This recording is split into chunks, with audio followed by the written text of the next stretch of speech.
The wind off the Wyoming plains didn't ask permission. It took what it wanted.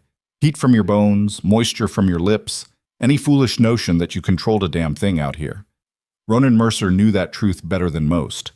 He'd learned it the hard way, the way this land taught all its lessons, through loss. He stood on the platform of the Cheyenne Depot, January cold biting through his wool coat like it wasn't even there. Around him, the station hummed with the kind of organized chaos that came with the evening train. Freight handlers shouting over cargo, passengers stumbling down the steps with that particular glazed look of people who'd spent too many hours rattling across the continent in a wooden box. Ronan didn't care about any of them. He was looking for one woman, one practical, sturdy, no-nonsense woman who understood what she was signing up for when she answered his advertisement in that Denver matrimonial paper. Widowed rancher, Black Ridge Ranch, Wyoming Territory. Seeking capable woman for marriage and household management. Must be of strong constitution and willing temperament. Child in residence. He'd been blunt in that advertisement, deliberately so. The last thing he needed was some romantic fool showing up expecting love and poetry in a place that offered neither. Sarah had been gone 3 years now, taken by a fever that swept through the territory like a plague, leaving behind a 6-year-old daughter who still sometimes called for her mama in the night, and a husband who'd forgotten how to be anything except functional. The agency in Denver had written back with a candidate, Miss Catherine Moore, age 28, described as sensible and experienced in household management. The letter included no photograph, which Ronan had appreciated. This wasn't about attraction. This was about survival and practicality, and making sure Elsie had a woman's influence before she grew up thinking life was nothing but cattle and mud, and her father's increasingly grim silences. The train hissed and groaned to a complete stop. Steam billowed across the platform in great white clouds that turned people into ghosts. Ronan pulled his hat lower and watched the passengers disembark. A cattle buyer he recognized. 2 mining company men in suits too fine for Wyoming. A family with crying children and more luggage than sense. An older woman who looked like she might be someone's grandmother, met immediately by a young couple who swept her into embraces. No one who looked like a mail-order bride expecting a ranch husband. Ronan frowned.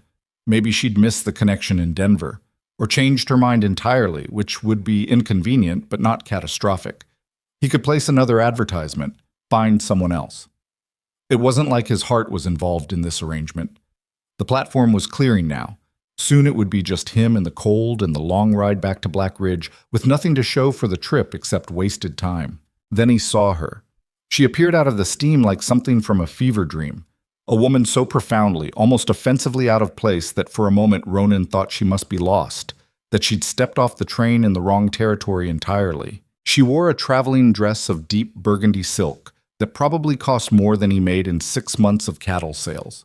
Her hair, the color of dark mahogany with traces of auburn catching the station lights, was pinned up in some elaborate arrangement that suggested she'd had help getting ready this morning. Her gloved hands clutched a small carpet bag like it was the only thing tethering her to earth. She stood at the base of the train steps, looking around the platform with an expression Ronan recognized from watching deer just before they bolted. This was not Catherine Moore. This was not anyone who should be in Cheyenne, Wyoming territory in January, looking like she'd just stepped out of a Philadelphia drawing room. Ronan started to turn away. This wasn't his problem. When the woman's gaze locked onto him, she went very still. Then, with visible effort, she straightened her shoulders and began walking directly toward him. "Mr. Mercer?" Her voice was Eastern, educated, careful, the kind of voice that suggested private tutors and deportment lessons. Nothing like the practical frontier accent he'd been expecting. "Depends on who's asking," Ronan said, already knowing this was going to be complicated. She hesitated, and in that pause Ronan saw something crack in her careful composure. "I'm Catherine Moore, from the Denver agency." "No, you're not." The words came out harder than he'd intended, but Ronan was too tired and too cold for whatever game this was. The woman in front of him was many things. Beautiful, expensive, terrified. But she sure as hell wasn't the sensible household manager described in the agency's letter. Color rose in her cheeks. "I assure you I am exactly who I claim to be." "Then the agency lied, or you did, and either way this isn't going to work." Ronan gestured at her dress, her posture, the way she held herself like she expected servants to materialize and solve her problems. Look at yourself. You'd last about 3 days at Black Ridge before you froze to death or decided manual labor was beneath your dignity. I'm stronger than I look. You'd have to be, because right now you look like you'd faint at the sight of a chicken that needed killing. Her jaw tightened. I didn't travel 2,000 miles to be insulted on a train platform, Mr. Mercer. And I didn't travel 2 hours into town to collect a woman who's clearly running from something and thought answering a matrimonial advertisement was a convenient escape route. Ronan shook his head. Go back to wherever you came from. This was a mistake. He turned to leave. I can't. Something in those 2 words stopped him. Not the words themselves, but the way she said them. Stripped of pretense, raw with an emotion that bypassed all her careful Eastern manners. Ronan looked back. The woman who called herself Catherine Moore was standing very straight, but her hands were shaking inside their expensive gloves. I don't have anywhere else to go, she said quietly. No family, no resources, no home to return to. I answered your advertisement because I needed... She trailed off, then forced herself to continue. Because I needed to disappear. From what? Does it matter? It does if you're bringing trouble to my ranch. I have a daughter, Miss Moore, or whoever you really are. I'm not putting her in danger because you're running from a bad investment or a scandal or whatever mess you've made back east. The woman flinched like he'd struck her. You don't know anything about my situation. I know enough. I know you're lying about who you are, and I know you're scared, and I know that whatever you're running from probably doesn't stop at the Wyoming border. Ronan gentled his voice slightly, trying for something that wasn't quite cruelty. Look, I'm sorry your life went wrong. I am. But I need a wife who can actually survive out here. And you, he gestured helplessly at her, you're not that person. I could be. You can't even carry your own trunk. As if on cue, a porter appeared, struggling under the weight of a large leather trunk that looked like it belonged in a mansion, not on a ranch.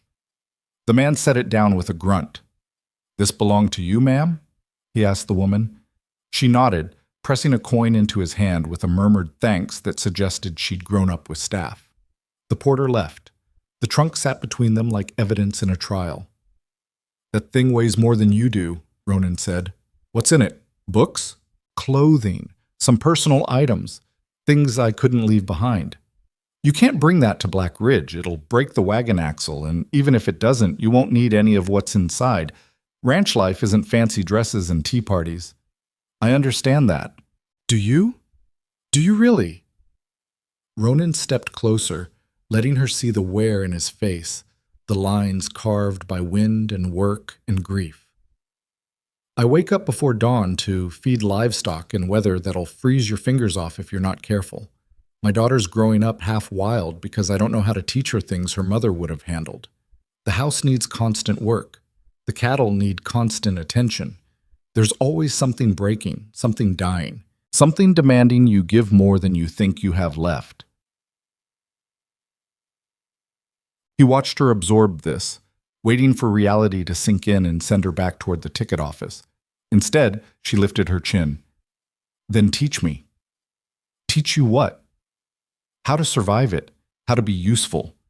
I'm not stupid, Mr. Mercer, and I'm not weak, regardless of how I appear. I can learn. Learning takes time, and winter doesn't wait for you to figure things out. Then I'll learn quickly. There was steel under the fear now, something harder than her silk dress and careful manners suggested. Ronan studied her more carefully, trying to see past the obvious mismatch between this woman and his world. Why me? He asked finally. Why answer my advertisement specifically? There were probably dozens in that paper, and some of them were probably in cities, civilized places where you could have hidden just as well without having to actually ranch. She hesitated, and he saw her weighing how much truth to offer. Your advertisement was honest, she said finally. It didn't promise anything except hard work and a child. No false romance, no flattery. I thought... She paused. I thought a man who wrote something that plain might be someone who'd accept a plain bargain in return. What kind of bargain? I need protection, legal protection, the kind that comes with marriage and a husband and being somewhere so remote that certain people would have difficulty finding me. Her voice remained steady, but her hands still trembled. In exchange, I'll work. I'll learn whatever you need me to learn. I'll help raise your daughter. I'll be what you advertised for, even if I'm not that person yet. It was, Ronan had to admit, a more honest pitch than he'd expected. Who's looking for you? He asked. No one who will follow me to Wyoming. You sure about that? No. The admission seemed to cost her. But I'm hoping distance and a legal marriage will be enough discouragement. Ronan looked at the trunk again, at this impossible woman in her expensive clothes, at the way the wind was already turning her cheeks red because she wasn't dressed for the cold. Every instinct told him to walk away. This was exactly the kind of complication he didn't need. Sarah's death had taught him that caring about people was just setting yourself up for more pain, and whatever this woman was bringing with her, it smelled like pain with a side of disaster. But there was something else too. Something in the way she stood there, terrified but refusing to run, that reminded him of Sarah in the early days. His first wife hadn't been born to ranch life either. She'd learned it, adapted to it, eventually loved it. Maybe this stranger could do the same. Or maybe she'd get them all killed. What's your real name? He asked. She hesitated. Does it matter? It does if I'm going to marry you. Catherine Moore is real enough for legal purposes. But it's not the name you were born with. No. Ronan sighed, feeling the last of his good judgment slip away like water through his fingers. There's a preacher in town, Reverend Michaels. He's performed stranger weddings than this one would be. We could do it tonight, get the certificate, make it legal before morning. Hope flashed across her face, quickly suppressed. You're saying yes? I'm saying I'm a fool, but yes, on 3 conditions. He held up fingers. 1. You tell me the truth about what you're running from before we leave town. Not all the details, but enough that I know what kind of trouble might show up at my door. 2. You work. Actually work. No complaints. No expectation of being treated like a guest. And 3. If this doesn't work, if you can't handle it, or if your past catches up in a way that puts Elsie in danger, you leave. No arguments. No negotiation. You just go. Agreed. She said it so quickly he almost laughed. You didn't even think about it. There's nothing to think about. Those are fair terms, and I'm in no position to negotiate better ones. She extended one gloved hand. Do we have an agreement, Mr. Mercer? He looked at her hand, at her face, at the desperation she was trying so hard to hide. Then he shook it and felt the shiver running through her that had nothing to do with cold. We do, he said, though I expect we're both going to regret this. Probably, she agreed. But regret is better than the alternative. She didn't explain what the alternative was, and Ronan didn't ask. He had a feeling he'd find out soon enough, whether he wanted to or not. They found Reverend Michaels at his home adjacent to the Methodist church, just finishing supper. He answered the door with a napkin still tucked into his collar, and surprise on his weathered face. Ronan Mercer, didn't expect to see you in town this evening. Need a favor, Reverend, a wedding. Michaels looked past Ronan to where Catherine stood on the porch, still clutching her carpet bag like a lifeline. His eyebrows rose slightly, but to his credit, he didn't ask the obvious questions. Tonight?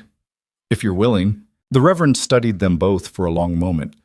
He'd been in Wyoming territory long enough to recognize desperation when he saw it, and he'd performed enough frontier marriages to know that half of them started from need rather than love. Come in then, he said finally, stepping aside. Let me get my book. The ceremony took less than 10 minutes. Michael's wife served as witness, offering Catherine a kind smile that suggested she had her own thoughts about this arrangement, but was keeping them to herself. There were no rings, no flowers, no guests, just 2 strangers standing in a preacher's front room, speaking vows neither of them probably believed while a fire crackled in the hearth and the wind howled outside. Do you, Ronan Mercer, take this woman to be your lawfully wedded wife? I do. And do you, Catherine Moore, take this man to be your lawfully wedded husband? A pause, just the barest hesitation. Then, I do. Then by the power vested in me by Wyoming territory, I pronounce you man and wife. Michaels closed his book with a soft thump. You may kiss the bride, though I suppose that's optional under the circumstances. Ronan glanced at Catherine, who looked like she might faint. We'll skip that part. Probably wise, Michaels murmured. They signed the certificate, Catherine's handwriting elegant and precise, Ronan's rough and functional. And then it was done. She was legally Catherine Mercer now, his wife in the eyes of the law, if not in any way that mattered. As they stepped back into the cold night, marriage certificate folded in Ronan's coat pocket, Catherine spoke for the first time since leaving the church. "Thank you." "Don't thank me yet, you haven't seen Black Ridge." "Still, you didn't have to do this." "Yeah, I did." Ronan started walking toward where he'd left the wagon. "I'm not in the habit of leaving desperate women stranded in train stations, even incredibly foolish, desperate women who have no business being in Wyoming. I'm less foolish than I look." "You'd have to be." They reached the wagon, a sturdy flatbed loaded with supplies Ronan had picked up while waiting for the train. He'd need to make room for that ridiculous trunk somehow. "Before we leave," Catherine said, "you wanted the truth about what I'm running from." "That was the deal." She took a breath, and in the lantern light from a nearby saloon, Ronan saw her face change. The careful society mask slipped, revealing something harder underneath. "My father died 6 months ago. He was a banker in Philadelphia, well-respected, trusted. After his death, I discovered he'd been investigating certain business associates for financial crimes, fraud, extortion, forged documents. He'd compiled evidence, but before he could bring it to authorities, he had an accident." Her voice went flat. "Except it wasn't an accident. It was murder dressed up as one." Ronan went very still. "You can prove that." "I have his ledgers, his notes. Enough evidence to destroy the people responsible." She met his eyes. "Which makes me dangerous to them. They want what my father compiled, and they want me silenced. I've been running for 3 months, using different names, staying nowhere long enough to be found. Wyoming seemed far enough away that I could buy time to figure out what to do next." "What about the authorities? Police? Federal marshals?" "The men my father was investigating have connections everywhere. Local police, judges, politicians. I don't know who can be trusted, so I'm trusting no one." Catherine's jaw tightened. "Except now you, I suppose, which is either the bravest thing I've ever done or the stupidest." "Probably both," Ronan said grimly. "These ledgers, you have them with you?" "In the trunk." Of course they were. That explained why she couldn't leave it behind, why it was so heavy, why she guarded it like it contained gold, which, in a way, it did. Evidence worth killing for. "We need to get out of town," Ronan said. "Now. If anyone saw you arrive, if anyone's tracking you, no one followed me from Denver. I was careful." "You thought you were careful. There's a difference." He started loading her trunk into the wagon, grunting at the weight. "How many people know about these ledgers?" "Just me. And now you. And whoever killed your father.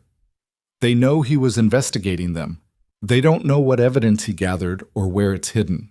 Ronan secured the trunk with rope, working quickly despite the cold numbing his fingers. "That won't protect you forever. Eventually they'll track you down, marriage certificate or not." "Then I'll deal with it when it happens." "We'll deal with it," Ronan corrected, surprising himself. "You're my wife now, legal and official. That means your problems are my problems, for better or worse." "I didn't expect that part of the vow to apply here. Then you don't know much about frontier marriages." He helped her up onto the wagon seat, noting how unfamiliar she was with the height, the balance required. "Out here, we take marriage seriously even when it starts from practical reasons. You'll learn that quick enough." They left Cheyenne as the moon rose, the wagon rattling over frozen ground toward Black Ridge Ranch. Catherine sat beside him, wrapped in a blanket Ronan had provided, silent except for the occasional shiver. The land opened up around them, endless plains stretching toward distant mountains, all of it painted silver by moonlight and edged with shadow. No trees, no shelter, nothing but grass and wind, and the kind of emptiness that made you feel like the last person on earth. "It's so vast," Catherine said finally, her voice small against the prairie silence. "Gets bigger the longer you look at it." Ronan kept his eyes on the trail, such as it was. "Most people find it either beautiful or terrifying. Sometimes both. Which is it for you?" "Home," he said simply. "Same as it was for Sarah." "Your first wife?" "Yeah." Catherine went quiet, probably wondering what comparisons were being drawn, what expectations existed. Ronan could have told her there weren't any, that he wasn't looking for a replacement, just someone functional who could help him manage, but the words felt too complicated for this moment. They rode in silence for another hour before Catherine spoke again. "Tell me about your daughter, Elsie. She's 9, smart as hell, stubborn as her mother was, Hasn't quite forgiven me for not being able to save Sarah. Ronan's throat tightened the way it always did when talking about his daughter. She needs a woman's influence. That's the main reason I placed the advertisement. I don't know how to teach her the things Sarah would have handled. What if she doesn't like me? She probably won't, at least not at first. He glanced at Catherine. Elsie's protective of her mother's memory. She'll see you as an intruder. That's honest, at least. I told you I'd be honest. Doesn't mean it'll be comfortable. Black Ridge Ranch appeared as dawn started to gray the eastern sky, a collection of buildings huddled against the endless plain like they were trying to hide from the wind. The main house was solid timber, 2 stories, with smoke rising from the chimney suggesting someone was already awake. Barn, stable, a few outbuildings, corrals with horses standing hip-shot in the cold. It looked, Catherine thought, like the edge of the world. Ronan pulled the wagon to a stop near the house. Before he could help Catherine down, the front door opened and a girl appeared, thin, dark-haired, wearing a dress that was slightly too small, her feet bare despite the cold. Elsie. She looked at Catherine with eyes that were far too old for 9 years, taking in the expensive dress, the uncertain posture, the obvious wrongness of this stranger's presence. "Who's that?" she asked her father. "This is Catherine," Ronan said carefully. "My new wife. Your new stepmother." Elsie's expression didn't change. "Where's she from?" "Back east. Pennsylvania." "She doesn't look like she belongs here." "Elsie?" "It's all right," Catherine interrupted, climbing down from the wagon with more grace than Ronan expected. She approached the girl slowly, like you might approach a wild thing. "You're right. I don't belong here. Not yet. But I'm going to try very hard to learn." "Why?" Elsie asked bluntly. "Because I don't have anywhere else to go, and your father was kind enough to give me a chance." It was, Ronan thought, probably the most honest answer Catherine could have given. Elsie studied her for a long moment, then looked at her father. "Miriam's not going to like this." "Miriam doesn't have to like it," Ronan said. "Go wake her up. Tell her we have a new arrival and she needs to show Catherine where everything is." Elsie disappeared back into the house without another word. Catherine watched her go, then turned to Ronan. "She hates me." "Give her time." "How much time?" "However long it takes." They unloaded the wagon in the strengthening daylight. The trunk went into the house, up the stairs into what had been Sarah's room and was now apparently Catherine's. It was simple, sparse, with a bed and a dresser and a window that looked out over the endless prairie. Catherine stood in the center of it, still wearing her traveling dress, looking lost. "Welcome to Black Ridge," Ronan said from the doorway. "For whatever that's worth." She turned to face him, and in the morning light filtering through the window, he saw the full weight of what she'd taken on beginning to settle over her. "Thank you," she said quietly, "for not leaving me at that station. Thank me when you're still here in a month, if you make it that long." He left her there, went downstairs to deal with Miriam Cole's inevitable displeasure and start the day's work. Behind him, he heard the door close softly, and he wondered, not for the first time since leaving Cheyenne, what the hell he'd just brought into his home. In her new room, Catherine sank onto the edge of the bed and let herself shake. Not from cold this time, but from the sheer impossibility of what she'd done. She'd married a stranger, come to the edge of civilization, thought that distance would keep her safe, but the ledgers in her trunk told a different story. The Vane family didn't forgive, and they didn't forget, and eventually they would find her. When that happened, she'd need to be ready, which meant she'd need to become someone other than the frightened Philadelphia socialite who'd stepped off that train. She'd need to become the kind of woman who could survive Wyoming and whatever came after. Catherine stood, straightened her shoulders, and began unpacking. One thing at a time, learn the house, learn the work, learn how to be useful, learn how to stop running and start fighting, because she was done being hunted, even if she had no idea yet how to make that true. The first disaster happened before breakfast. Catherine woke to darkness so complete she thought for a moment she'd gone blind. No street lamps, no gaslight from neighboring houses, nothing but an absence of light so profound it felt like being underwater. She lay in the unfamiliar bed, listening to sounds that made no sense. Wind scraping against wood, something that might have been an animal calling in the distance, the creak and settle of a house she didn't know. Philadelphia had never been this quiet. Even at night, there'd been the rumble of carriages, the distant shouts of dock workers, the general hum of a city that never fully slept. Here, the silence was so thick it pressed against her ears. She forced herself to sit up, feeling for the edge of the mattress in the dark. Her traveling dress from yesterday lay draped over a chair. She'd been too exhausted to fully undress, had only removed her outer layers before collapsing into sleep. Now she fumbled with buttons and laces, trying to remember how to manage without a lady's maid, a luxury she'd taken for granted her entire life until 3 months ago when running meant leaving everything behind. The dress finally cooperated. Catherine stood swaying slightly and felt her way toward where she thought the door should be. Her hand found wood, then the doorknob, and she stepped into a hallway that was marginally less dark thanks to a window at one end showing the first gray hints of dawn. Voices drifted up from below. A woman's voice, sharp with irritation, and Ronan's lower rumble in response. Completely unreasonable, bringing her here without warning. I don't need your permission, Miriam. No, but you need your head examined. Look at her, Ronan. She's about as useful as a china teacup in a hailstorm. Catherine's cheeks burned. She should announce herself, make her presence known, but something kept her frozen at the top of the stairs. She'll learn, Ronan said, though he didn't sound particularly convinced. Learn what? How to break her nails doing actual work? How to survive a winter that'll kill her if she steps outside wrong? The woman, Miriam, the housekeeper Elsie had mentioned, made a sound of disgust. I've been managing this house for 2 years, keeping things running while you buried yourself in ranch work and grief. Now you bring home some Eastern flower who probably can't boil water, and I'm supposed to teach her everything while still doing my job? That's exactly what I'm asking, yes. Well, it's a damn fool thing to ask. Noted. Do it anyway. Silence, heavy with resentment. Then Miriam's voice again, quieter, but no less cutting. She's nothing like Sarah. I know that. Sarah understood this life. She grew into it. This one, a pause.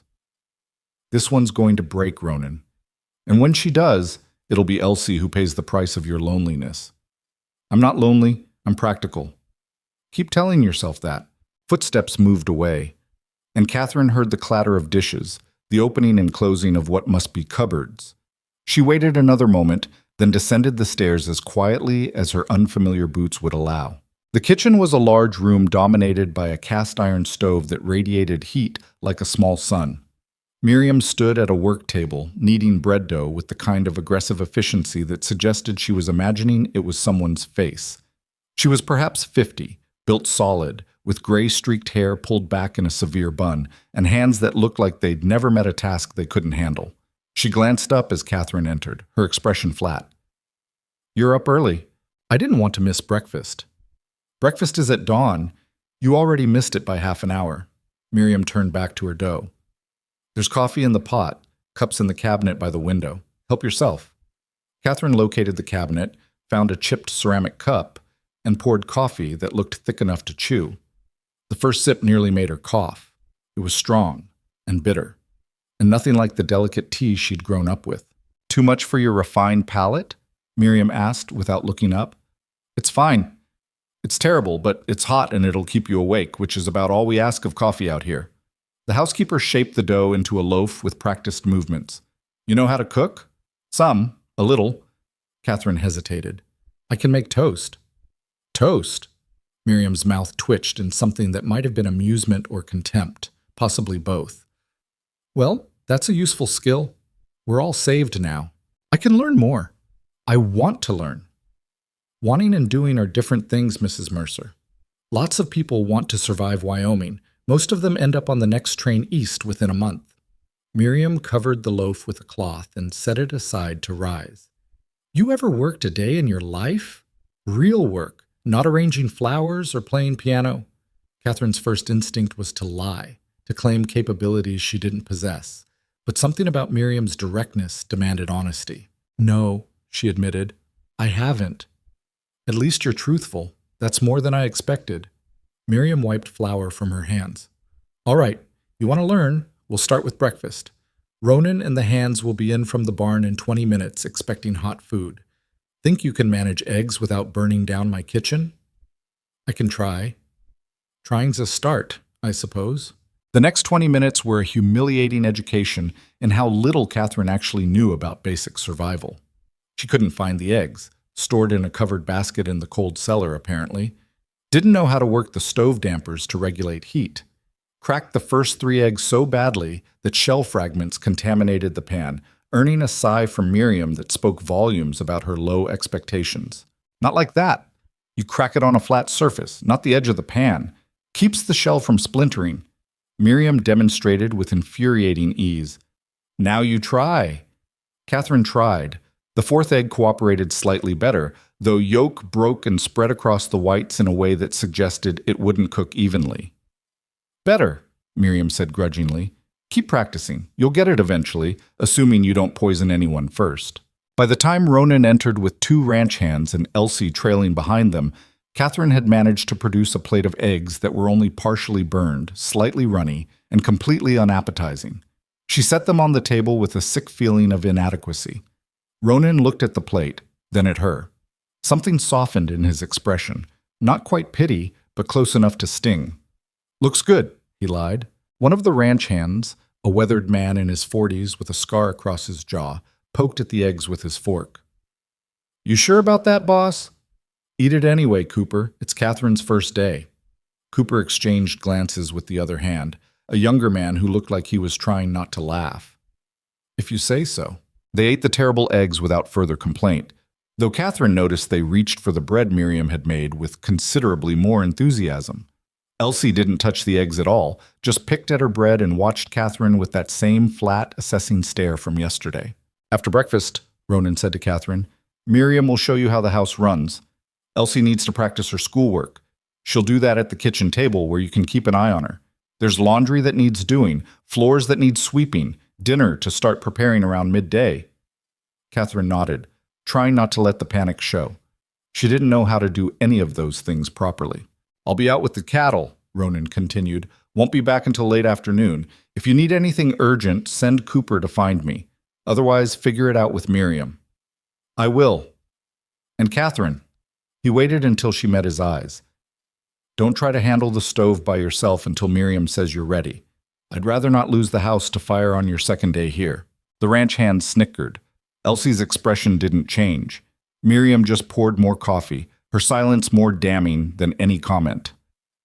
After the men left for the day's work, Catherine stood in the kitchen feeling more alone than she had since her father's death. Miriam was already moving through cleaning up breakfast, her movements efficient and practiced. Elsie had settled at the table with a slate and chalk, copying letters with careful concentration. Well, Miriam said without looking at her, you just going to stand there, or are you ready to work? Catherine rolled up her sleeves. I'm ready. What followed were the longest, most exhausting hours of Catherine's life. Miriam set her to sweeping floors, a simple task that proved anything but simple when you were trying to maneuver a broom around furniture in rooms you didn't know. Then washing dishes, which seemed straightforward until Catherine realized the water had to be heated, carried, and disposed of properly, and that washing dishes without breaking them required more care than she'd anticipated. You've broken 3 plates this week alone, Miriam observed after Catherine let a dish slip and shatter on the floor. At this rate, we'll be eating off our hands by spring. I'm sorry, I'll be more careful. You'll be more useful, is what you'll be. Miriam handed her a broom to sweep up the shards. Careful is for people who already know what they're doing. You're still at useful, which means doing what you're told without destroying too much in the process. They moved on to laundry next, carrying water from the pump outside, heating it on the stove, scrubbing clothes against a washboard that left Catherine's knuckles raw and her arms aching. The lye soap stung where it contacted her skin, and the physical labor of wringing out wet fabric made her shoulders burn. You're too delicate with it, Miriam said, demonstrating the proper technique. You need to wring hard.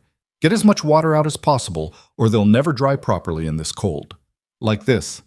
Catherine tried to imitate her movements and failed spectacularly. The sheet she was wringing stayed waterlogged and heavy. More force. Pretend it's someone you don't like. That actually helped.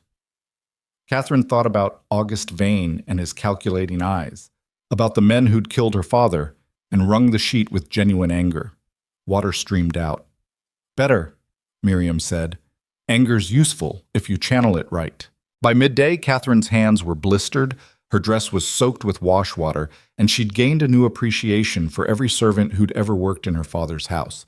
This was real labor, the kind that ground you down and demanded more than you thought you had to give, and she was failing at almost all of it. "Take a break," Miriam said, not unkindly. "You're no use to anyone if you collapse. Sit, eat something." Catherine sank into a chair at the kitchen table, where Elsie was still working through her lessons. The girl slid her slate over slightly, as if to prevent Catherine from seeing her work. Miriam set out bread and cheese, along with more of that terrible coffee. Catherine ate mechanically, too tired to taste anything. "You're bleeding," Elsie observed, pointing at Catherine's hands. She looked down. Several blisters had indeed burst, leaving raw patches that stung. She hadn't even noticed. "It's nothing." "Looks like something to me." "Elsie," Miriam warned, "I'm just saying, if she can't even do laundry without hurting herself, how's she going to manage when it gets harder?" It was a fair question, one Catherine didn't have a good answer for. She wrapped her hands around the coffee cup, letting the heat seep into her abused palms, and tried to think of something to say that wouldn't sound defensive or weak. "I suppose I'll have to get tougher," she said finally. Elsie studied her with those two old eyes. "My mother was tough." "I know. You're not like her at all." "I know that too." "Then why'd my father marry you?" Catherine met the girl's gaze directly. "Because I needed protection and he needed help. It's a practical arrangement, nothing more." "That's stupid." "Elsie!" Miriam's voice was sharp now. "That's enough." "It's all right," Catherine said quietly. "She's not wrong. It is stupid in some ways, but sometimes stupid is all you have to work with." Elsie frowned, clearly trying to decide if this was an acceptable answer. Before she could respond, the sound of hoofbeats outside made all three of them freeze. Multiple horses, riding hard. Miriam moved to the window, her posture suddenly tense. "That's not Ronan." Catherine's heart lurched. She forced herself to stand, to move to the window beside Miriam, and looked out at three riders approaching the house at speed. They were dressed well, too well for ranch hands. City clothes, expensive horses, the kind of men who looked like they owned things, or wanted to. "You expecting anyone?" Miriam asked. "No." Catherine's voice came out steadier than she felt. "No one should know I'm here." "Then who are they?" That was the question, wasn't it? Catherine watched the riders pull up in front of the house, dismounting with the easy confidence of men who weren't afraid of anything they might find. The leader was tall, perhaps 40, with a neat beard and eyes that swept the property with calculating assessment. He looked directly at the window where Catherine stood, and smiled. "Stay here," Miriam ordered, already moving toward the door. "Both of you, don't come out unless I call." She disappeared through the front door. Catherine heard voices. Miriam's sharp and challenging, the lead rider's smooth and polite in a way that somehow made it worse. "Looking for someone, ma'am. A woman from the east, likely traveling alone, might have arrived in the area recently." "Lots of people travel through Wyoming. You'll need to be more specific." "Auburn hair, refined manners, probably calling herself by a different name than the one she was born with." A pause. "We represent certain business interests back in Philadelphia. This woman has something that belongs to our employer, and we'd very much like it returned." "Don't know anyone like that." "Are you certain? Because we have information suggesting she might have headed this direction. And there's a substantial reward for anyone who can help us locate her." Catherine gripped the windowsill, her blistered hands leaving small bloodstains on the wood. They'd found her. Less than 2 days at Black Ridge, and somehow they'd found her. "How much of a reward?" Miriam asked, and Catherine's stomach dropped. $500 just for information leading to her location. $500. That was more money than most frontier families saw in 2 years.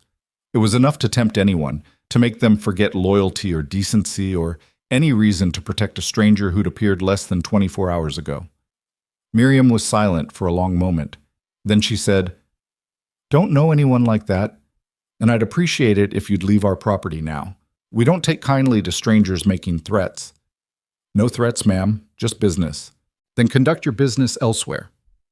The lead rider's smile didn't waver. "We'll be in town for a few days. At the Grand Hotel, if you happen to remember anything useful. The reward stands." "Noted. Now get off our land." Catherine heard the horses moving away, their hoofbeats gradually fading. She sagged against the wall, shaking not from cold, but from pure adrenaline. Miriam returned to the kitchen, her face grim. She looked at Catherine with an expression that was hard to read. That what you're running from? Part of it. What'd you steal? Evidence. My father's evidence against the men who killed him. Catherine forced herself to straighten, to meet Miriam's skeptical gaze. I didn't lie to Ronan about that. I'm not a criminal. I'm just someone who knows too much about people who don't want to be exposed. And you brought that here, to our house. I had nowhere else to go. Miriam shook her head slowly. $500 is a lot of money, Mrs. Mercer. I know. Could buy a lot of things for this ranch. Fix the roof on the barn that's been leaking for 2 years. Get Elsie new clothes that actually fit. Put away some savings for lean times. Catherine waited, knowing this was the moment. Either Miriam would turn her in or she wouldn't. Either she'd last one more day at Black Ridge or she'd be on her way back east in chains. But, Miriam continued, I don't take money from men who threaten women, and I sure as hell don't betray someone under my own roof, useless as they might be at laundry. She pointed a finger at Catherine. That said, you owe me. You owe this family. Those men will be back, and when they come, it won't be polite questions and reward offers. It'll be guns and violence. You understand that? Yes. Then you'd better get useful quick, because when trouble arrives, and it will arrive, I need to know you can handle yourself instead of folding like wet paper. Miriam turned to Elsie, who'd been watching this exchange with wide eyes. Not a word of this to your father until he gets back. He'll find out soon enough, and there's no point worrying him while he's out with the cattle. Understood? Elsie nodded mutely. Good. Both of you, back to work. Catherine, those floors aren't going to sweep themselves, and we've got dinner to start preparing. Elsie, finish your letters. They returned to their tasks in shaken silence. Catherine moved through the house in a daze, her mind racing. How had they found her so fast? She'd been careful, had used different names at every stop, had paid cash for everything to avoid leaving a paper trail. Yet somehow, within 48 hours of arriving in Wyoming territory, men from Philadelphia were already knocking on doors looking for her, which meant the Vane family's reach was longer than she'd imagined, and their determination stronger. The afternoon dragged on. Catherine learned, badly, how to prepare vegetables for dinner, how to set a proper table with the mismatched dishes Black Ridge possessed, how to time multiple dishes so they'd all be ready simultaneously. Miriam corrected her constantly, but there was less bite to it now, as if defending Catherine to those riders had created some small bond between them. Ronan returned just before sunset, his face weathered from a day in the wind. He took one look at Catherine's bloodied hands and raw knuckles and frowned. What happened? Laundry, Catherine said. I'm fine. You're bleeding. It's just blisters. They'll heal. Not if you keep working on them. He glanced at Miriam. She'd been at this all day?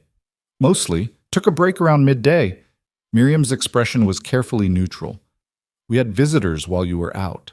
Ronan went very still. What kind of visitors? The kind looking for someone. 3 men, well-dressed, offering reward money for information about a woman from the East. Miriam met his gaze. I sent them away. Told them we didn't know anything. Did they believe you? Does it matter? They'll be back regardless. Ronan looked at Catherine, and she saw him doing the mental calculation. Less than 2 days.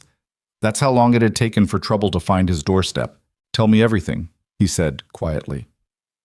They sat at the kitchen table, Ronan, Catherine, and Miriam, with Elsie listening from the corner where she pretended to read. Catherine laid out the full story this time, holding nothing back. Her father's investigation into the Vane financial empire. The evidence he'd compiled showing years of fraud and extortion. His accident that was clearly murder. The weeks she'd spent running, trying to stay ahead of men who wanted her dead or worse. The ledgers are in my trunk, she finished. Everything my father discovered, documented in his own hand. It's enough to destroy them if it ever reached the right authorities. Why not just turn it over? Ronan asked. Send it to federal marshals, get it out of your hands? Because the Vanes own half the judges between here and Philadelphia.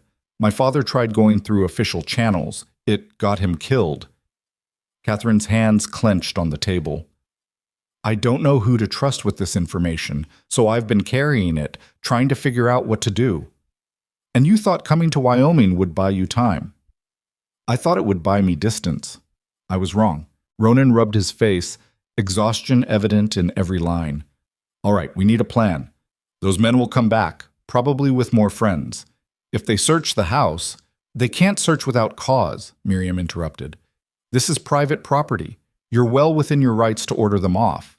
Rights don't mean much against men willing to kill for what they want. Ronan looked at Catherine. Where exactly are these ledgers? Hidden in a false bottom of my trunk. My father had it specially made. Unless you know where to look, you'd think it was just regular luggage. That'll slow them down, but it won't stop them forever. Ronan stood, pacing the small kitchen. Cooper and James need to know about this. They have a right to understand what they're walking into. And we need to be prepared for these men to return with more aggressive tactics. You mean violence, Miriam said flatly. I mean violence. Catherine felt the weight of guilt settle over her like a physical thing. I should leave. This isn't your fight. Yes, it is. Ronan stopped pacing, turned to face her. You're my wife, legal and proper. That makes your problems mine, whether I like it or not. And I'm not in the habit of throwing women to wolves, even inconvenient ones who can't cook and bleed all over my laundry. It was, Catherine thought, possibly the least romantic declaration of loyalty she'd ever heard. It was also one of the most meaningful. Thank you, she said quietly. Don't thank me yet. We still have to survive whatever comes next. Over dinner, which Catherine had helped prepare and which was marginally less terrible than breakfast, Ronan explained the situation to Cooper and James. The two ranch hands listened with expressions that progressed from surprise to concern to grim acceptance. So we might have armed men coming after us, Cooper said when Ronan finished. Because the boss went and married a fugitive. She's not a fugitive. She's a witness. Semantics won't stop bullets, Ronan. I know that. Which is why I'm giving both of you the option to leave. No hard feelings, no questions asked. This isn't your fight if you don't want it to be. Cooper and James exchanged glances. Then Cooper shrugged. Been working Black Ridge for 5 years now. Seems a waste to leave just when things get interesting. You could die. Could die falling off a horse too, or freezing in a blizzard, or from bad beef. Cooper reached for more bread. At least this way I'd have a good story to tell, assuming I survive. James? The younger man looked nervous but determined. I'm staying. You took me on when nobody else would, gave me work when I was 3 days from starving. I owe you. You don't owe me getting killed. Maybe not. But I owe you loyalty, and that means staying when things get complicated. Ronan looked at his men, something like gratitude crossing his weathered face. All right then. We prepare for trouble. Starting tomorrow, someone stays close to the house at all times. We keep rifles ready, doors locked at night. If those men return, we don't engage unless necessary, but we make it clear we're not an easy target. And if they bring a whole gang, James asked, then we get creative. After dinner, Catherine attempted to wash the dishes without Miriam's supervision. She managed to get through half of them before exhaustion made her clumsy, and she nearly dropped another plate. Go to bed, Miriam said, taking over without comment. You're no use to anyone if you collapse from exhaustion. There's still work to do. There's always work to do. Welcome to ranch life. Miriam waved her away. Go. Tomorrow starts early, and you'll need whatever rest you can get. Catherine climbed the stairs to her room, every muscle protesting. Her hands throbbed where the blisters had burst. Her arms ached from carrying water and wringing laundry. Her back hurt from bending over the washboard for hours. She'd never been so tired in her life. In her room, she opened the trunk and removed the false bottom with practiced ease. The ledgers lay underneath. 3 leather-bound books filled with her father's precise handwriting, documenting years of fraud, theft, and corruption. Evidence that was worth more than money, worth more than property, worth killing for. Catherine traced her father's writing with one finger, remembering his face when he'd finally told her what he'd discovered. The fear in his eyes. The determination. I have to do this, he'd said. If I don't, they'll keep destroying lives, ruining families. Someone has to stop them. And it had gotten him murdered. Now that responsibility fell to her. Catherine replaced the ledgers in their hiding spot, closed the trunk, and sank onto the bed. Outside, the wind picked up, rattling the windows and reminding her how far she was from everything she'd known. 3 months ago, she'd been hosting tea parties and attending theater performances. Now she was a rancher's wife who couldn't even make breakfast without burning it, hiding from killers in the middle of Wyoming territory. The absurdity of it should have made her laugh. Instead, she just felt numb. A soft knock interrupted her spiraling thoughts. "Come in," she called. The door opened to reveal Elsie, still in her day dress, holding something small in her hands. "I thought you might need this," the girl said, extending what turned out to be a small tin of salve. "For your hands. It helps with blisters." Catherine took it, surprised. "Thank you." Elsie nodded but didn't leave. She stood in the doorway, clearly wanting to say something but unsure how to start. "You can come in," Catherine offered, "if you want." The girl entered, closing the door behind her. She looked around the room, her mother's old room, with an expression Catherine couldn't quite read. "This used to be Mama's," Elsie said finally. "I know. Your father told me." "Does it feel strange, sleeping here?" "Everything feels strange right now." Catherine opened the salve and began applying it to her blistered hands, wincing at the sting. "I don't belong here, and I know that. I'm trying to learn, but it's hard," Elsie finished. "Very hard." The girl sat on the edge of the bed, small and serious. "Those men who came today, they want to hurt you." "Yes. Because you know things they don't want anyone else to know." "That's right. Is it true? What you said about your father?" Catherine met Elsie's eyes, seeing the same directness her father possessed. This child deserved honesty, even if it was frightening. "It's true. My father discovered that some very powerful men were stealing from people, ruining their lives. He tried to stop them, and they killed him for it. Now they're after me because I have the evidence he collected." "And you married my father to hide." "I married your father because I was desperate, and he was kind enough to offer. But yes, partly to hide." Catherine set the salve aside. "I understand if you hate me for that, for bringing danger here." Elsie was quiet for a long moment. Then she said, "Mama used to say that running away never fixes anything. You have to turn around eventually and face what's chasing you." "Your mother sounds like she was wise." "She was." Elsie's voice went small. "I miss her. I'm not trying to replace her. I want you to know that." "I know. You couldn't anyway." The words could have been cruel, but they weren't, just honest. "You're too different." "I am definitely that." "But you're trying. I saw you today with the laundry and the cooking. You're terrible at it, but you're trying." Catherine couldn't help but laugh, a short, exhausted sound. "That's an accurate assessment." Elsie almost smiled. Almost. "Miriam says that trying is more important than being good at things right away. She says learning is what matters." "Then I suppose I'm getting a very thorough education." The girl stood, moving toward the door. Before leaving, she paused and looked back. "I don't hate you. I don't like you much yet, but I don't hate you, just so you know." "That's fair. I don't like myself much right now either." Miriam also says that self-pity is useless on a ranch. Too much work to waste time feeling sorry for yourself. Miriam seems to say a lot of wise things. "She does." Elsie opened the door. "Good night, Catherine." "Good night, Elsie." The girl disappeared, leaving Catherine alone with her aching hands and complicated thoughts. She finished applying the salve, then lay back on the bed fully clothed, too exhausted to undress properly. Tomorrow would bring more lessons, more failures, more opportunities to prove herself as incompetent. And somewhere out there, men were planning their next move, figuring out how to get what they wanted. But tonight, she'd survived her first full day at Black Ridge. She'd learned 36 new ways to fail at simple tasks. She'd been defended by a housekeeper who had every reason to turn her in. She'd received reluctant acceptance from a 9-year-old who had every right to reject her. Small victories, tiny ones, barely worth counting.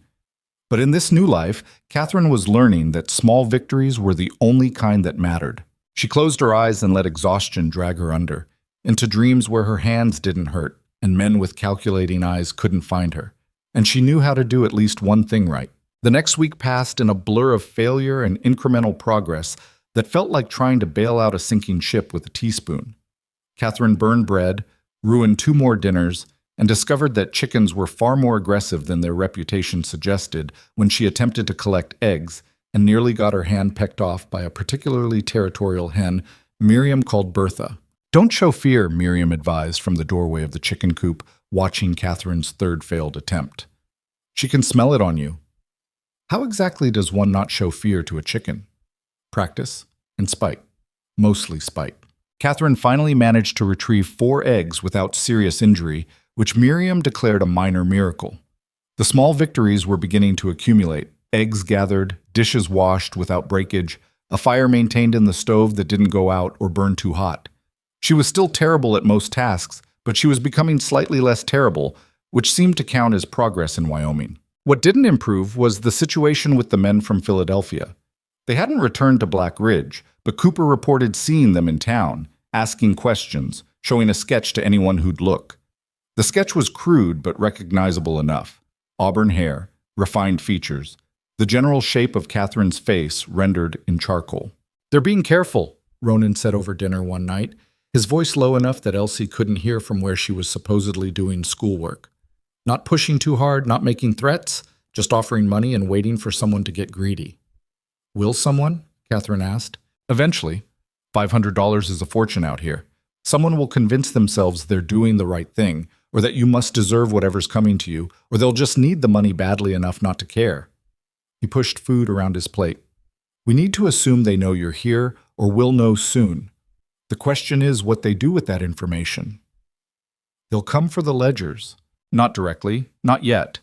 They'll try legal routes first, claim you're a thief, try to get the law involved, make it look legitimate." Ronan met her eyes. "You prepared for that?" Catherine thought about the evidence locked in her trunk, her father's meticulous documentation of years of fraud. "The ledgers prove I'm not a thief. They prove the Vane family are the criminals. Proving something and convincing people are different things, especially when the people you're accusing have money and connections." "So what do I do?" "We," Ronan corrected. "What do we do? And honestly, I'm not sure yet, but we'll figure something out." It wasn't reassuring, but it was honest. Catherine was learning that Ronan didn't deal in false comfort, which made his actual support more meaningful even when it came wrapped in pessimism. The real shift came on the 8th day when Ronan announced at breakfast that Catherine needed to learn to ride properly. "I can ride," she protested. "I've been on horses before." "You've sat on horses while someone led you around a park. That's not riding, that's being decorative cargo." He stood, already heading for the door. "If trouble comes and we need to move fast, you have to be able to actually control a horse. Finish your coffee. We start in 20 minutes. Catherine looked to Miriam for support, but the housekeeper just shrugged. "He's not wrong. You need to be able to run if things go bad." 20 minutes later, Catherine stood in the corral facing a horse that looked far larger and more intimidating than any she'd ridden in Philadelphia's carefully manicured parks.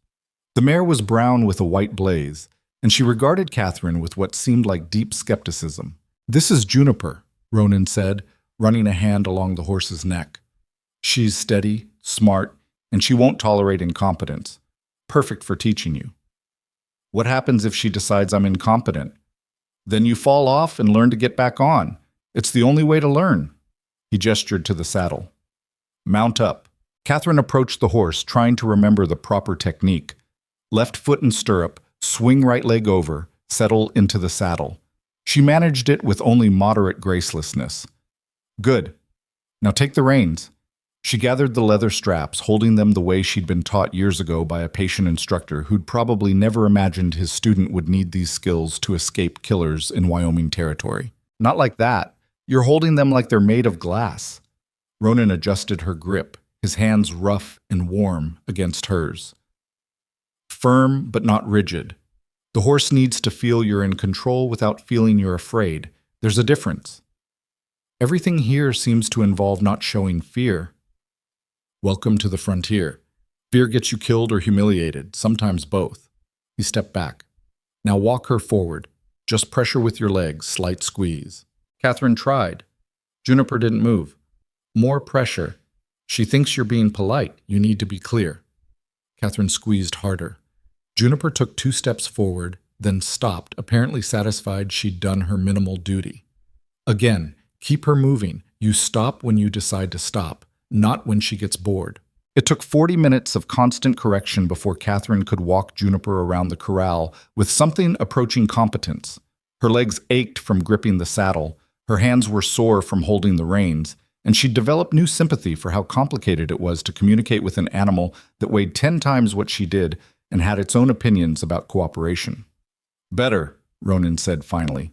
Not good, but better. We'll work on trotting tomorrow. Tomorrow? Every day until you can ride well enough to save your own life if needed. This isn't optional, Catherine. You need to be able to move independently. She slid off Juniper with less grace than she'd mounted, her legs shaking. I understand. Do you? He took Juniper's reins, leading the mare toward the barn. Because I don't think you fully grasp how serious this situation is. Those men aren't going to wait forever. Eventually, they'll make their move, and when they do, knowing how to ride might be the difference between escape and capture. I know the stakes. Knowing and feeling are different. Ronan paused at the barn entrance. You're still treating this like an inconvenience, like something that'll resolve itself if you wait long enough. It won't. This is your life now. And the sooner you accept that, the better your chances of surviving it. The words stung because they were true. Part of Catherine was still waiting for some resolution, some moment when she could return to normalcy. But there was no normalcy to return to. Her father was dead. Her old life was gone. This ranch, this strange marriage, this constant threat of violence, this was her reality now. You're right, she said quietly. I'll do better. Don't do better for me. Do better for yourself. He led Juniper into the barn, leaving Catherine standing in the cold morning air, understanding for perhaps the first time that she couldn't afford to remain the person she'd been. That afternoon, while Catherine was struggling through bread making with Miriam's supervision, a rider appeared on the Eastern Trail. Not one of the Philadelphia men, this was someone local, a weathered woman in her 50s riding a sturdy paint horse. That's Margaret Walsh, Miriam said, peering through the window. Runs a farm about 10 miles south. Good woman. Keeps to herself mostly. Margaret dismounted and knocked. Miriam opened the door, greeting her with warmth that suggested genuine friendship. Margaret, what brings you out this direction? Heard Ronan went and got himself married. Margaret's eyes found Catherine, assessing her with the frank directness frontier women seemed to specialize in. Wanted to see if the rumors were true. They're true enough, Miriam gestured Catherine forward. This is Catherine Mercer. Catherine, Margaret Walsh. Pleasure to meet you, Catherine said, extending her hand. Margaret shook it, her grip firm and calloused. You're the one those men have been asking about in town. Catherine's stomach dropped. I don't know what you mean. Don't play games, girl. I've lived here 23 years. I know when strangers are hunting someone. Margaret released her hand. Question is whether you're worth hiding or worth turning in. That's not your decision to make, Miriam said sharply. Isn't it? Those men are offering serious money. Half the town's talking about it. People are struggling, Miriam. You know that. Winter's been hard, prices are up, and $500 could save some families from ruin. By destroying another woman's life? By making practical choices. Margaret turned back to Catherine. What'd you do? Steal from them? Run off with money that wasn't yours?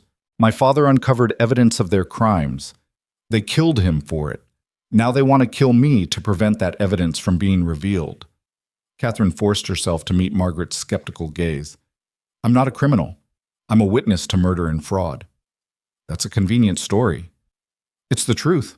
Truth and convenience aren't mutually exclusive. Margaret moved to the window, looking out at the ranch. Ronan's a good man. Lost Sarah and nearly lost himself after. He doesn't need complications, and he especially doesn't need violence coming to his door because he married someone he doesn't know. I didn't want to bring trouble here. But you did anyway. That's the problem with running. You take your problems with you everywhere you go. It was another truth Catherine couldn't argue with. She stood there, waiting for Margaret to make her judgment, to decide whether to turn her in or keep her secret. Finally, Margaret sighed.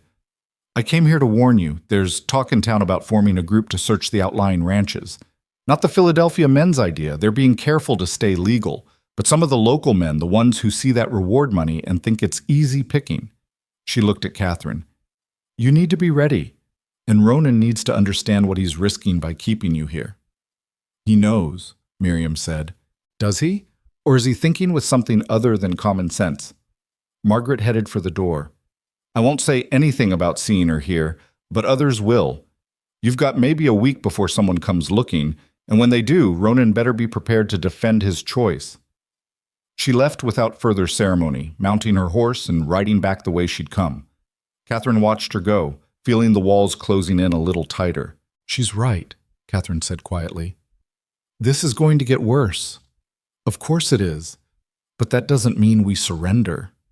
Miriam returned to the bread dough, punching it down with perhaps more force than necessary. Margaret's loyal when it counts. She won't talk, but she's also practical enough to warn us when danger's coming. Take the warning seriously. I do. Then let's get this bread in the oven and start thinking about what comes next. Because sitting around waiting for trouble is about the stupidest thing you can do on a ranch. That evening, Catherine broached the subject with Ronan that had been circling in her mind since Margaret's visit. Teach me to shoot. They were sitting on the porch after dinner, watching the sun set over the endless prairie. Ronan looked at her with surprise that shifted quickly to consideration. You ever handle a gun before? No. But if what Margaret said is true, if there's going to be violence, I need to be able to defend myself. I can't keep being helpless. Ronan was quiet for a moment, studying the horizon. Shooting a person is different from shooting a target. You understand that? I imagine it is. I mean it. You can practice all you want, get perfect at hitting bottles and cans, but when it comes to actually pointing a gun at another human being and pulling the trigger, that's something else entirely.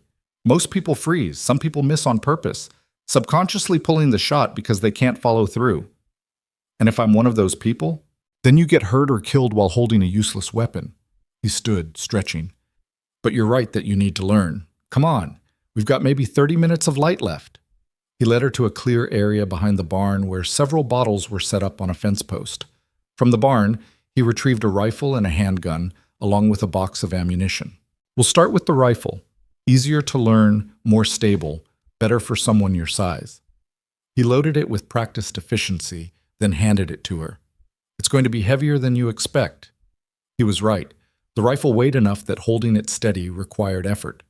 Ronan positioned her, adjusting her stance, showing her how to brace the stock against her shoulder. Sight down the barrel. See that little notch at the front? Line it up with the rear sight and the target. When they're all aligned, squeeze the trigger. Don't pull. Squeeze smooth and steady.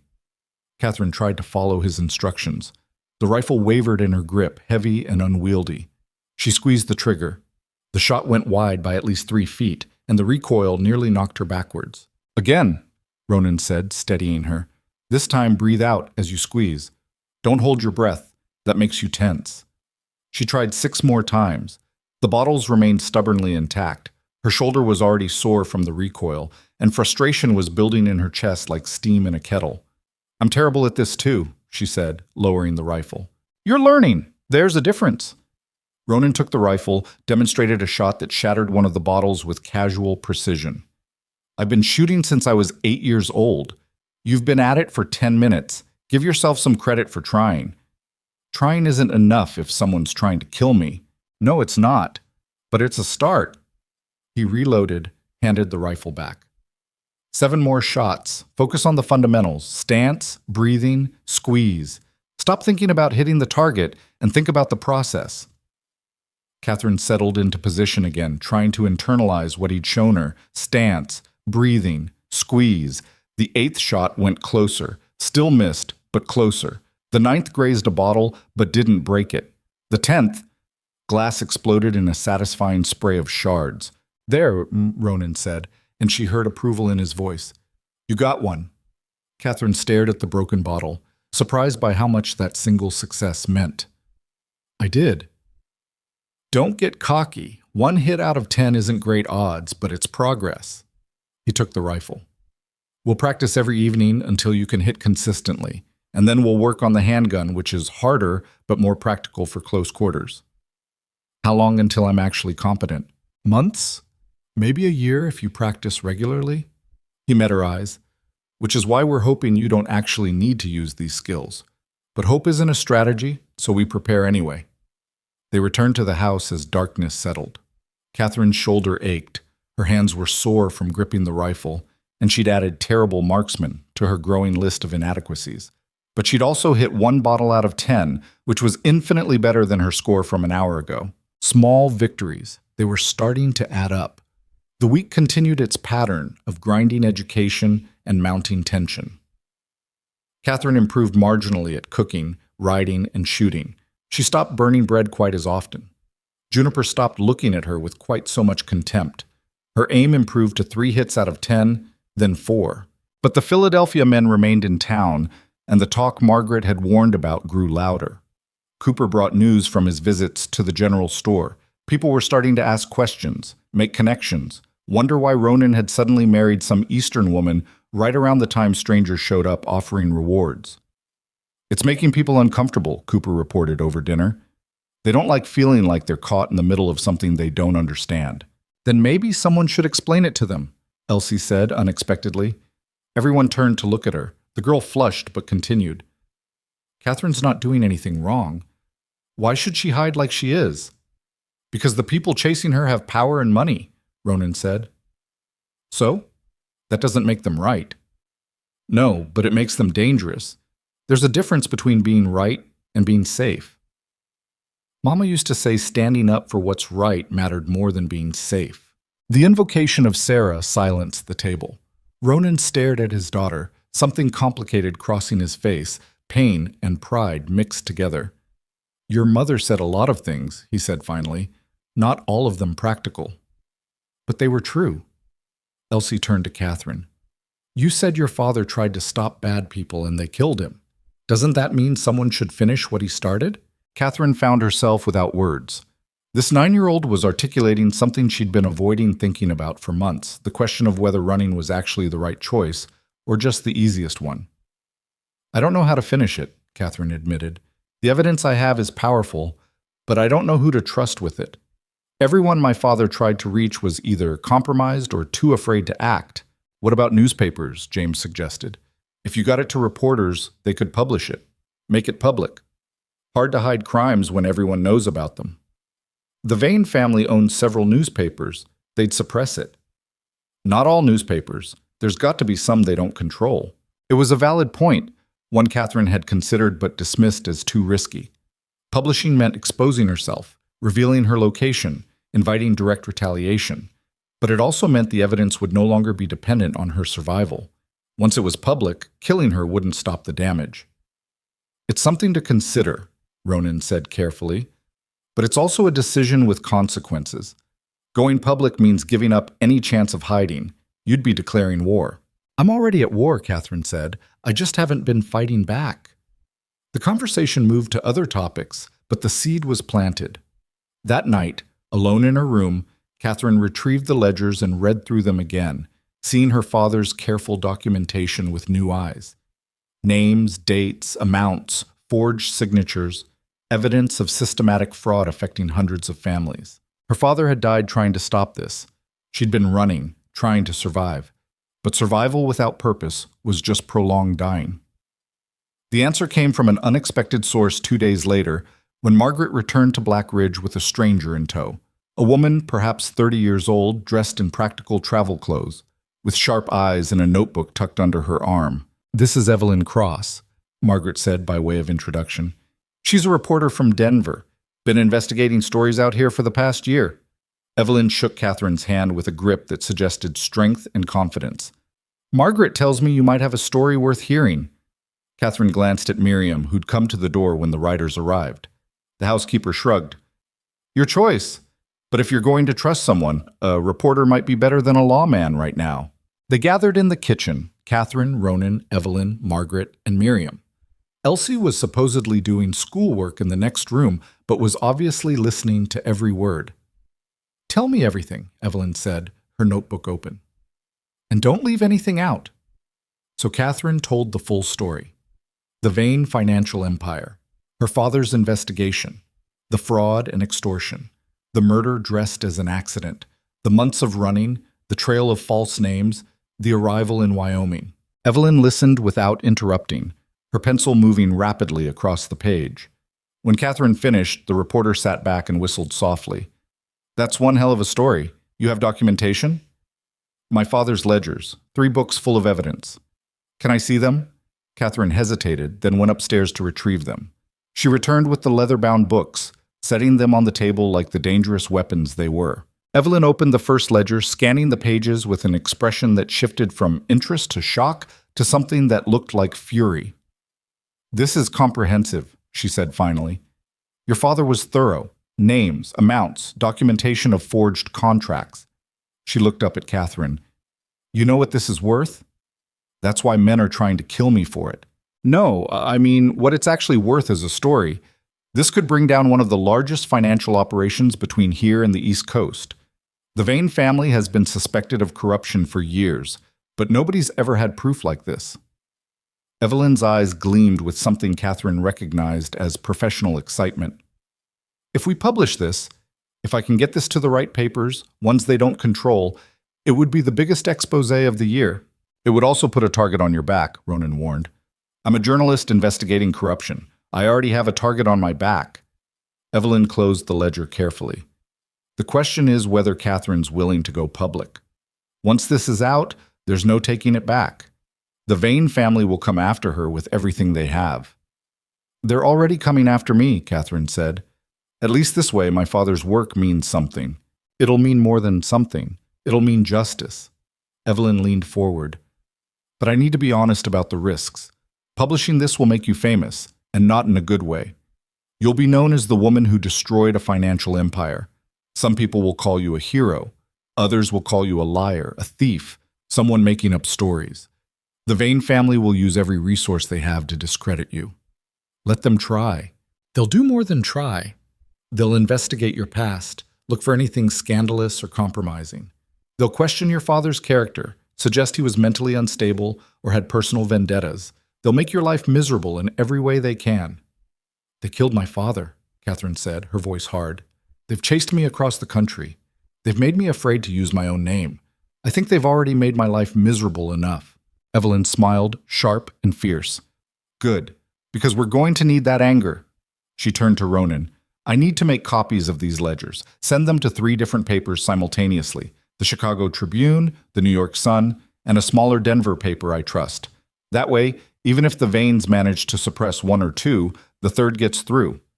"How long will that take?" Ronan asked. "A week to make copies and get them distributed. Another week or 2 before publication. Say 3 weeks total before this becomes public knowledge." 3 weeks is a long time. The men in town might move before then." "Then we make sure they don't." Evelyn's expression turned calculating. "What's the social calendar like around here? Any big events coming up?" "Valentine's dance," Miriam said unexpectedly. "Saturday night. Whole town turns out for it." "Perfect. Catherine needs to be there." "That's a terrible idea," Ronan said immediately. "It's a brilliant idea. Right now she's a mystery, a rumor, someone people can project their fears onto. If she shows up at the dance, acts normal, lets people see she's just a woman who married a rancher, it makes her human. Harder to justify turning her in when you've shared a dance floor with her. It also puts her directly in front of the men looking for her. In front of the entire town, yes, which means they can't make a move without witnesses. It's actually the safest place she could be." Evelyn looked at Catherine. "What do you think?" Catherine thought about the Philadelphia men, about standing in a room with people who might be considering whether $500 was worth betraying her. The idea terrified her, which was exactly why she needed to do it. "I'll go," she said. "Catherine," Ronan started, "I'm tired of hiding. If we're going to fight, let's fight." She met his eyes. "Besides, I need to learn to dance properly anyway. Can't be a rancher's wife without knowing how to handle a social event." Ronan looked like he wanted to argue but couldn't find the words. Finally, he just shook his head. "You're all insane." "Probably," Evelyn agreed cheerfully. "But we're insane with a plan, which is better than being insane without one." The next few days passed in a flurry of preparation. Evelyn set up in the spare room, copying the ledgers by hand with meticulous care. Miriam taught Catherine basic dance steps in the kitchen while preparing meals, the older woman demonstrating surprising grace as she waltzed around the stove. "You're not terrible at this," Miriam observed after Catherine managed to follow the steps without tripping. "Better than your cooking, anyway. Dancing doesn't require me to manage heat and timing simultaneously." Fair point. Ronan remained unhappy about the entire plan, but threw himself into preparing for potential trouble. He taught Catherine more shooting, drilled her on horseback riding, made sure she knew every exit from the house and where the rifles were kept. If something goes wrong at this dance, he started one evening. I know. Get out, get to the horses, ride for Black Ridge. And if you can't reach the horses, find Cooper or James. Stick with crowds. Don't go anywhere alone with anyone I don't trust completely. Which is basically just me, Miriam, and Evelyn. That's a depressing assessment of my social circle. It's a realistic one. He checked the rifle he was cleaning, satisfied with whatever he saw. I still think this is a mistake. You've mentioned that several times, because it's worth repeating. He set the rifle aside. These men aren't playing games, Catherine. They're professionals. Showing yourself publicly is either going to force their hand or make them more desperate. Neither option is good. So what would you rather I do? Keep hiding? Keep being afraid? I'd rather you stay alive. The simple statement, delivered without drama, carried more weight than any elaborate declaration. Catherine felt something shift in her chest, a warmth that had nothing to do with the stove. I'll be careful, she promised. Careful might not be enough. Then I'll be careful and lucky. How's that? Still not reassuring, but something in his expression softened. You've changed since you arrived, gotten stronger, less like someone waiting to be rescued. That's probably because I realize no one's coming to rescue me. I have to rescue myself. Not by yourself, Ronan corrected. You have help now. People who'll stand with you. Remember that before you do anything particularly stupid at this dance. Saturday arrived with clear skies and bitter cold. Catherine dressed in the best gown she'd brought, a deep green silk that Miriam had helped her alter to fit better after weeks of ranch work had changed her figure.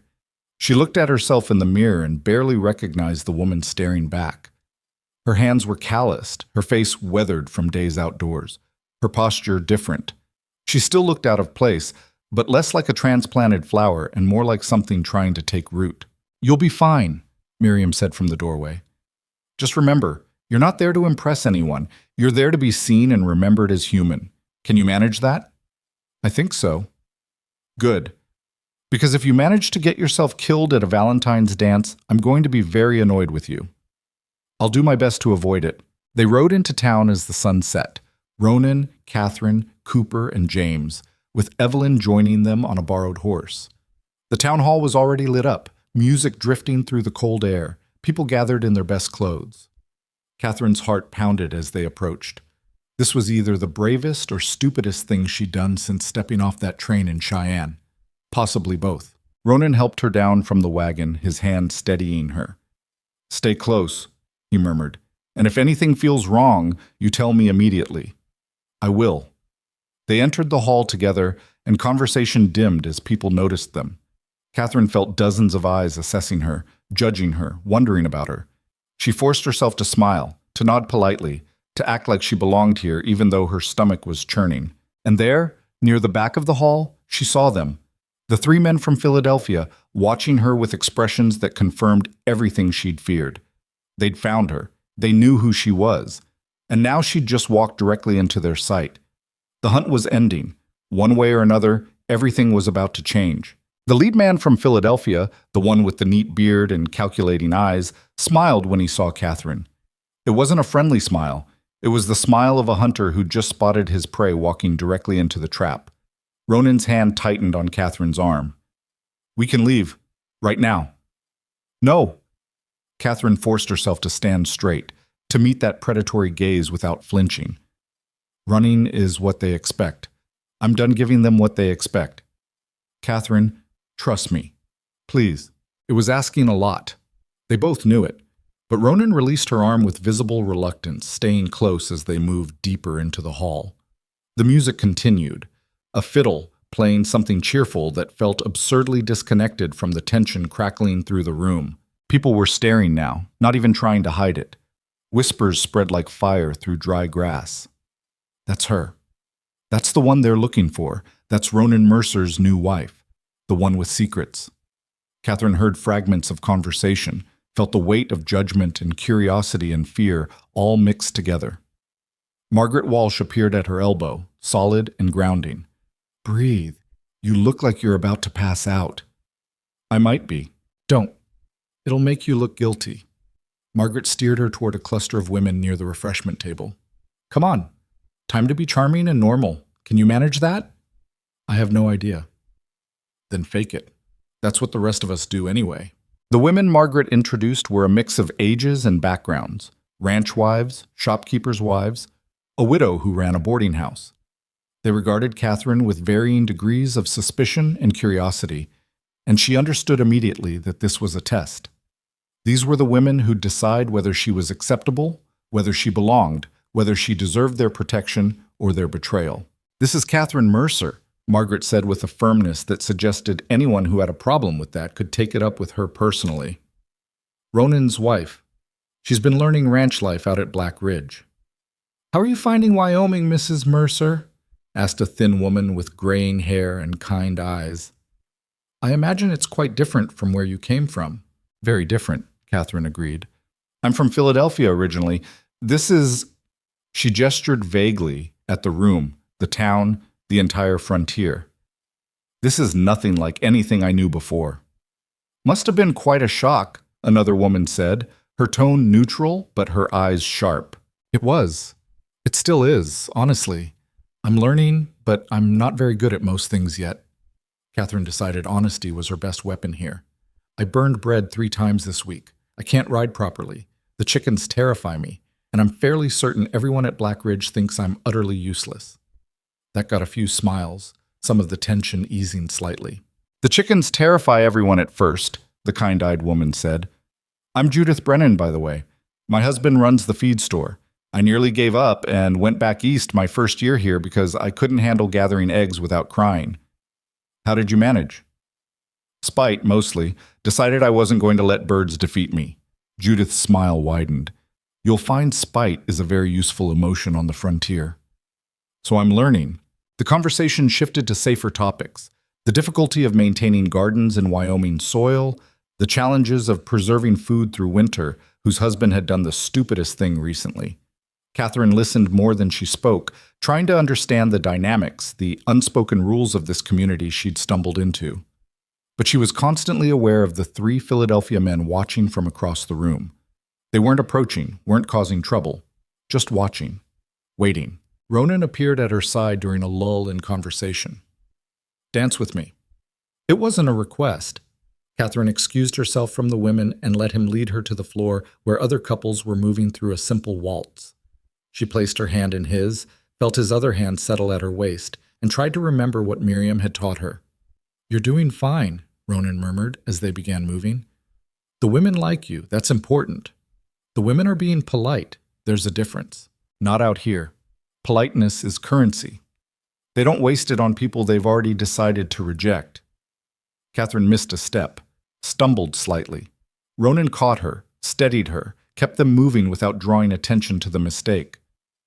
"Those men are going to approach us," she said quietly. "I know. Cooper and James are positioned at the exits. Evelyn's watching from near the refreshment table. If they try anything, They won't. Not here, not publicly. They'll be civilized about it. Make it look legal and proper. That makes them more dangerous, not less." The music shifted to something faster. Couples around them adjusted, and Catherine tried to follow Ronan's lead without embarrassing them both. She was marginally successful. "You've gotten better at this," he observed. "Miriam's a patient teacher, and I'm motivated by fear of humiliation." Good motivations are wherever you find them. They completed the dance without disaster. As the music ended, the lead Philadelphia man materialized beside them with the timing of someone who'd been waiting for exactly this moment. "Mr. Mercer." "Mrs. Mercer." His voice was smooth, educated, carrying just enough warmth to seem friendly without actually being so. "Might I have a word?" "You might not," Ronan said flatly. "It's all right," Catherine interrupted. She needed to face this, needed to prove to herself and everyone watching that she wasn't going to cower. "What is it you want, Mr. Dalton? Robert Dalton. I represent certain business interests back east." He smiled that hunter's smile again. "I believe you have property that belongs to my employers, Mrs. Mercer. We're prepared to compensate you fairly for its return." "I don't have anything that belongs to anyone but myself." "I think you do. Documents, ledgers, items your late father acquired through questionable means." Catherine felt anger flash hot in her chest. "My father acquired those documents through investigation. There was nothing questionable about it except what they revealed about your employers. That's one interpretation. Another is that he stole proprietary business records to cover his own gambling debts and professional failures. Dalton's expression remained pleasant, but his eyes were cold. We can discuss this civilly, or we can involve the local authorities and make it more complicated. Your choice. There's nothing to discuss. I'm not giving you anything. Then I'm afraid we'll have to pursue other remedies. Dalton nodded politely, as if they'd just discussed the weather. Good evening, Mrs. Mercer. Mr. Mercer. I'm sure we'll speak again soon. He walked away, rejoining his companions near the door. Catherine realized her hands were shaking. You handled that well, Ronan said quietly. I feel like I'm going to be sick. Don't! Not here. Everyone's watching. He guided her toward the edge of the room where Evelyn was waiting. What'd he say? Catherine repeated the conversation. Evelyn's expression darkened with each sentence. They're going to claim your father stole those ledgers, make you look like you're concealing stolen property. The reporter's mind was clearly working through possibilities. It's a smart move. Puts you on the defensive, makes it look like they're the victims. Can they actually do that? Catherine asked. They can try. Whether it works depends on how good their lawyers are and how corruptible the local law is. Evelyn glanced toward the door where the three men stood. But that's a legal battle that takes time. I think they're going to try something more direct first. Like what? Like searching Black Ridge. They'll get a warrant, claim they have cause to believe stolen property is being concealed there, force their way in legally. Can they do that? Ronan demanded. If they pay the right people, yes. Evelyn's jaw tightened. We need to move the ledgers. Tonight. Get them somewhere safe before they try to seize them. Where? My hotel room. I'm staying at Mrs. Patterson's boarding house. Respectable place. No connection to any of you. They won't think to look there, and even if they get a warrant for Black Ridge, it won't extend to my lodgings. It made sense, but Catherine hated it. Those ledgers were the last piece of her father she possessed, the only proof of everything he'd discovered and died for. Letting them out of her possession felt like losing him all over again, but Evelyn was right. They were too vulnerable at the ranch. All right, Catherine said. After we leave here, we'll get them and bring them to you. Be careful. If they're watching the ranch, we'll be careful. The rest of the dance passed in a blur of forced normalcy. Catherine danced with Cooper. Then with a few local men Margaret pushed in her direction, all of them clearly uncomfortable, but too polite to refuse. She made conversation with more women, smiled until her face hurt, pretended she wasn't terrified of what came next. The Philadelphia men left before the dancing ended, which somehow made Catherine more nervous than if they'd stayed. She kept glancing at the door, expecting them to return with the local sheriff and a warrant. Finally, mercifully, Ronan declared it was time to go. They gathered their group, Cooper, James, Evelyn, and headed for the wagons. The night was brutally cold, the stars so bright and numerous they looked fake. That went better than expected, Cooper said as they loaded up. Don't jinx it, James muttered. They were halfway back to Black Ridge when Ronan held up a hand, bringing the wagon to a stop. Someone's ahead. Catherine strained to see in the darkness. There, shadows moving on the trail, the bulk of horses and riders blocking their path. Stay behind me, Ronan ordered, reaching for the rifle he kept under the wagon seat. The riders approached slowly, and in the moonlight Catherine counted 6 of them. Too many to be coincidence, too few to be an army. The lead rider moved forward, and she recognized Dalton's silhouette. Going somewhere, Mr. Mercer? Dalton called out. Home, same as we were before you decided to block the road. I'm afraid I need to ask you to return to town. The sheriff has some questions about stolen property allegedly being concealed at your ranch. The sheriff can ask his questions in daylight like a civilized person. He'd prefer to resolve this matter tonight. Prevent any evidence from being destroyed or moved. Dalton's voice carried a note of satisfaction. We have a warrant authorizing a search of Black Ridge Ranch. You can cooperate, or we can make this difficult. Show me the warrant, Ronan demanded. Dalton walked his horse closer, holding up a paper that looked official even in the dim light.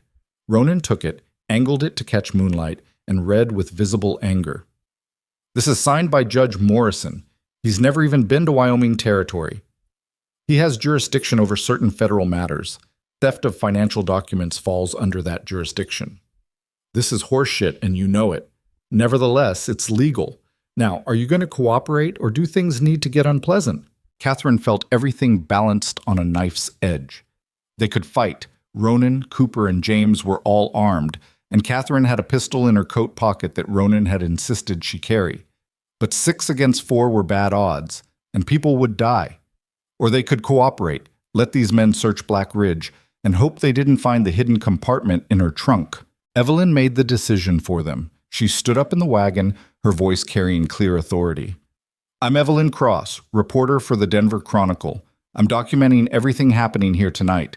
If anyone dies, if there's any violence, I'll make sure every paper from here to New York knows exactly what happened and who was responsible. Dalton looked at her with surprise that shifted to calculation. A reporter. How convenient. Very convenient. For you too if you're smart. Act legally, follow proper procedure, and you look like the righteous party. Start shooting people on a dark road, and you look like exactly what you are. Hired killers dressed in legal paper. The silence stretched. Catherine could hear her own heartbeat, loud in the cold air. Finally, Dalton smiled. Very well. We'll do this properly. Mr. Mercer, if you'd lead the way back to your ranch, we'll conduct our search with Miss Cross present to document that everything is done legally and correctly. It wasn't a victory, but it wasn't a massacre either. Ronan turned the wagon, and they rode back to Black Ridge with 6 armed men following like wolves trailing wounded prey. The house looked peaceful in the moonlight, smoke rising from the chimney where Miriam had kept the fire going. Catherine felt a surge of desperate protectiveness for this place that had become home faster than she'd expected. Dalton and his men dismounted. The local sheriff was with them, a tired-looking man named Crawford, who clearly wasn't happy about being dragged into the situation. I want it noted, Evelyn said loudly, that it's currently 11:30 at night, and this search is being conducted at a time most convenient for the accusers rather than the accused. I also want it noted that Mrs. Mercer has not been formally charged with any crime, making this search legally questionable at best. Noted, Crawford muttered. Can we get on with this? They entered the house. Miriam appeared from the kitchen, took one look at the armed men, and said, I just cleaned those floors. Take your boots off. Under different circumstances, it might have been funny, hardened men awkwardly removing muddy boots because a housekeeper told them to. Dalton looked like he wanted to argue, but something in Miriam's expression suggested that would be a mistake. Where are the ledgers? He asked Catherine directly.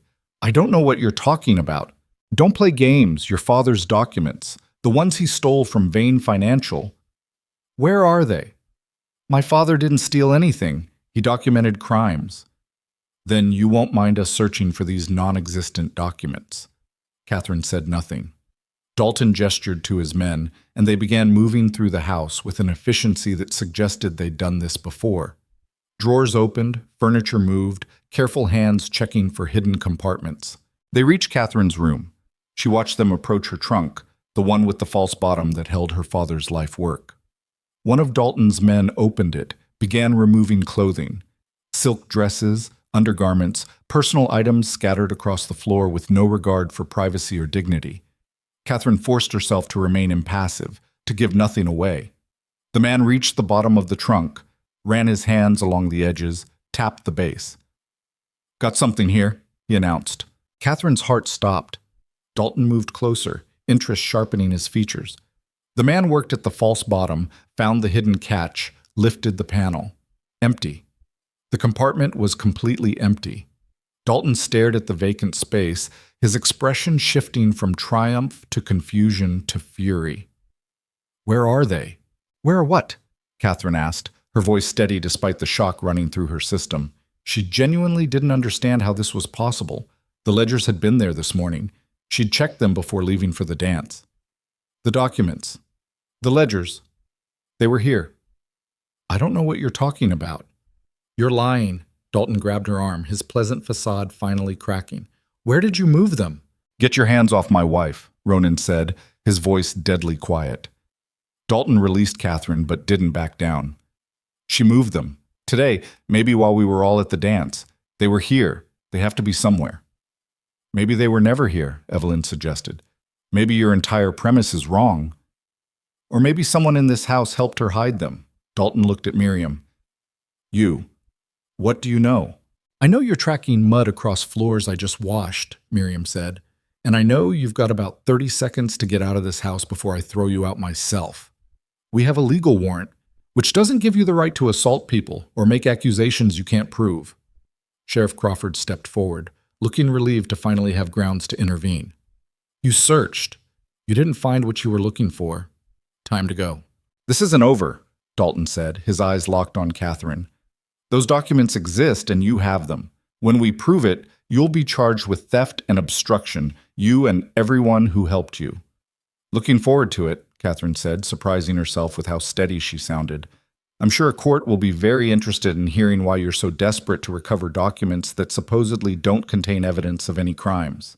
It was a small thrust, but it landed. Dalton's jaw tightened, and she saw him recognize the trap.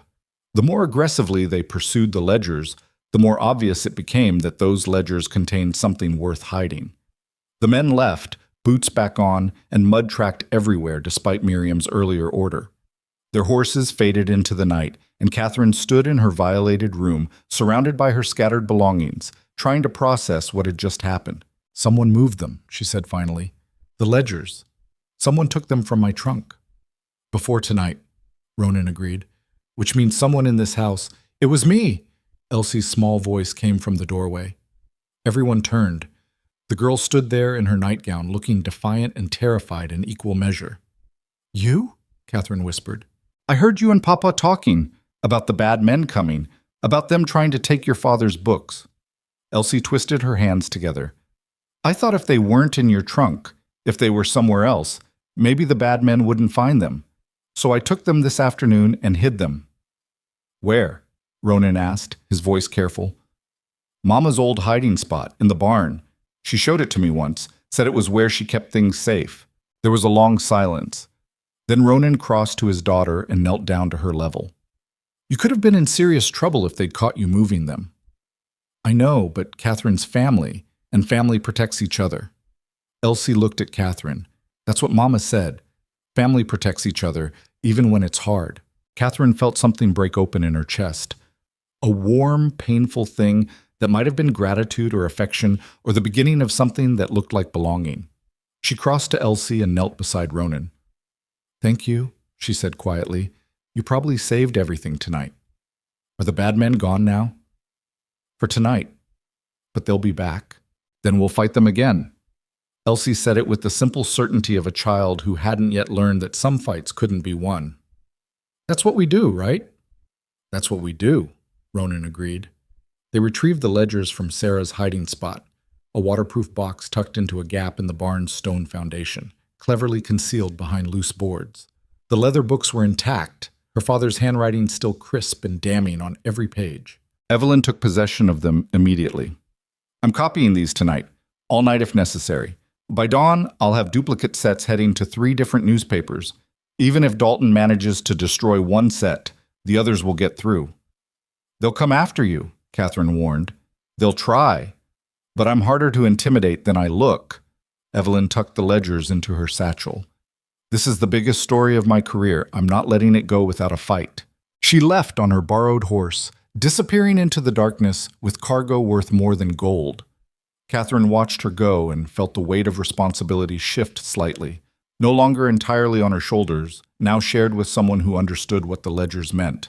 The house settled back into uneasy quiet. Miriam cleaned up the mess from the search, muttering about disrespectful men and ruined organization. Elsie was sent back to bed with hugs and reassurances. Cooper and James checked the perimeter, making sure Dalton and his men were truly gone.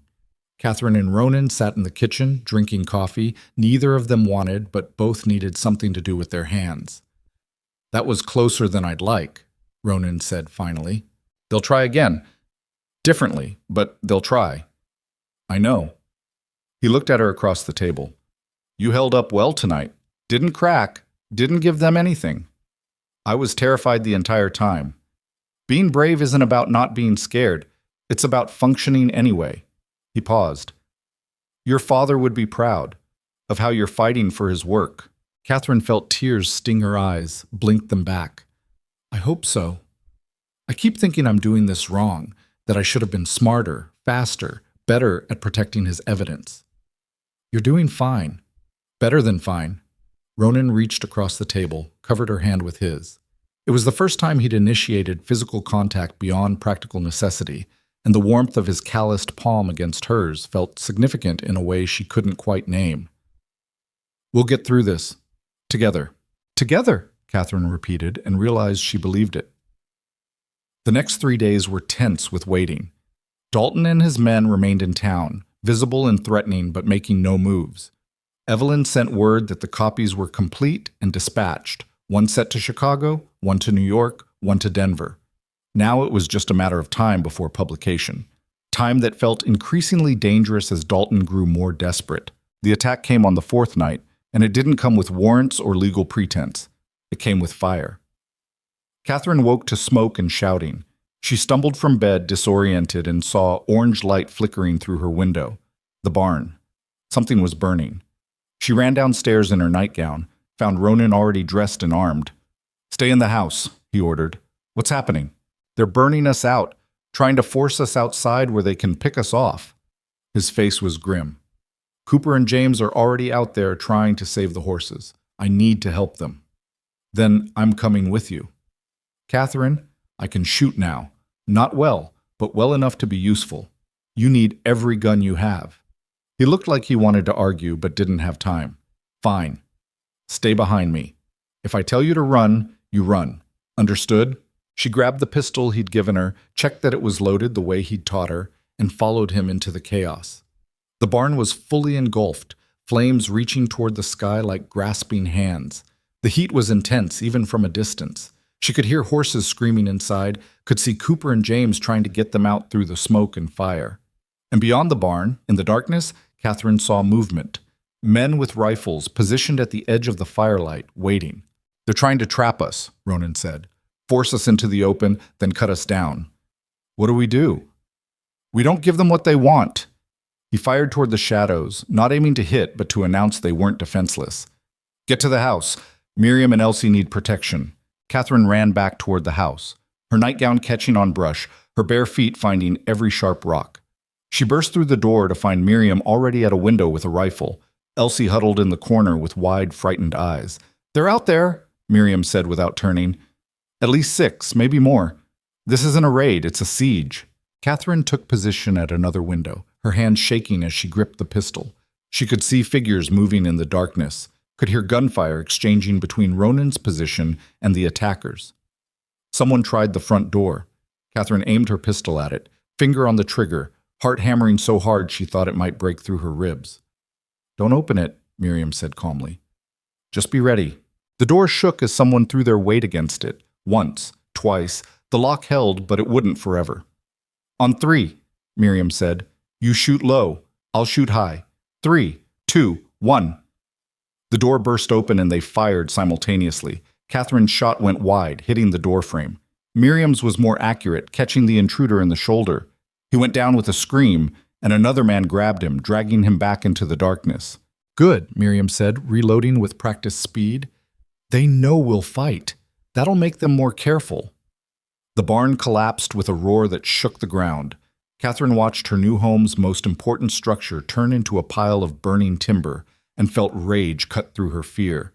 These men were destroying everything, killing animals, terrorizing a child, all because of evidence that would expose their employer's crimes. She was done being afraid of them. The next time a shadow moved past her window, Catherine aimed carefully, breathed out the way Ronan had taught her, and squeezed the trigger. The figure jerked and fell. She didn't know if she'd killed him or just wounded him, and in that moment, she didn't care. The siege lasted 3 hours. 3 hours of gunfire and smoke and desperate defense. Cooper took a bullet in the leg but kept fighting.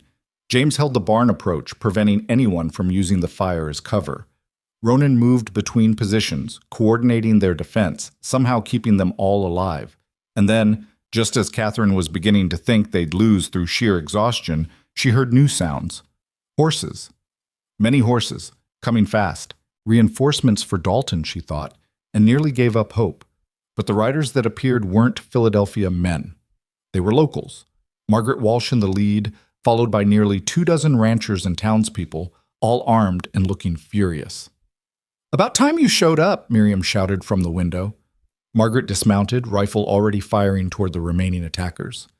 "We saw the smoke. Figured you might need help." With the numbers suddenly against them, Dalton's men broke and ran. The locals pursued them partway, then returned to help contain what was left of the barn fire and tend to the wounded. Catherine sagged against the wall, her pistol hanging loose in her hand. She'd fired 12 shots tonight, couldn't say how many had hit their targets, didn't want to know. Ronan found her there as dawn was breaking, his face smudged with ash and exhaustion. "You all right?" "I shot someone." "I know. I saw." "Does it get easier?" "No, it just gets more necessary." He pulled her into an embrace that was probably inappropriate for their practical arrangement, but felt essential anyway. "You did what you had to do. You protected Elsie, protected Miriam, protected our home. I was terrified the whole time. So was I. Terror is just part of the job." He released her, looked toward where the barn had stood. "We lost 6 horses. The building's gone. Cooper needs a doctor. This is going to cost us months of work and money we don't have." "I'm sorry." "Don't. This isn't your fault. This is the Vane family's fault, and Dalton's fault. And every man who decided following orders was more important than basic human decency." His voice was hard. "But they failed. We're still standing. That's what matters." Margaret approached, her expression grim. "Dalton and his men are long gone. They'll probably claim this was an accident, that the fire started naturally." "No one will believe that," Catherine said. "Doesn't matter if it's believable. Matters if it's provable." Margaret looked at Ronan. "The town's on your side now. What happened tonight? Attacking a ranch, burning people out, shooting at women and children, that crossed a line. People might have been willing to stay neutral before, but not anymore." "That's something, at least," Ronan said. "It's more than something. It's everything." Margaret turned to Catherine. "Those papers your reporter friend is publishing, how long until they go public?" She said 2 weeks, maybe less if the editors move fast. "Then you just need to survive 2 weeks. After that, even the Vane family won't be able to touch you without making themselves look worse." Margaret smiled, tired but genuine. "You might actually win this, Mrs. Mercer." Catherine looked at the ruins of the barn, at Cooper being tended by Judith Brennan, who'd apparently brought medical supplies, at Elsie emerging from the house holding Miriam's hand, at Ronan standing beside her covered in ash and blood and exhaustion. "We already won," she said quietly. "We're still here. They tried to break us and failed. That's a victory." "Then let's make sure it stays that way," Ronan said. "We rebuild, we prepare, and we wait for those papers to publish the truth." "And then?" Catherine asked. "Then we see what happens when you expose an empire built on lies.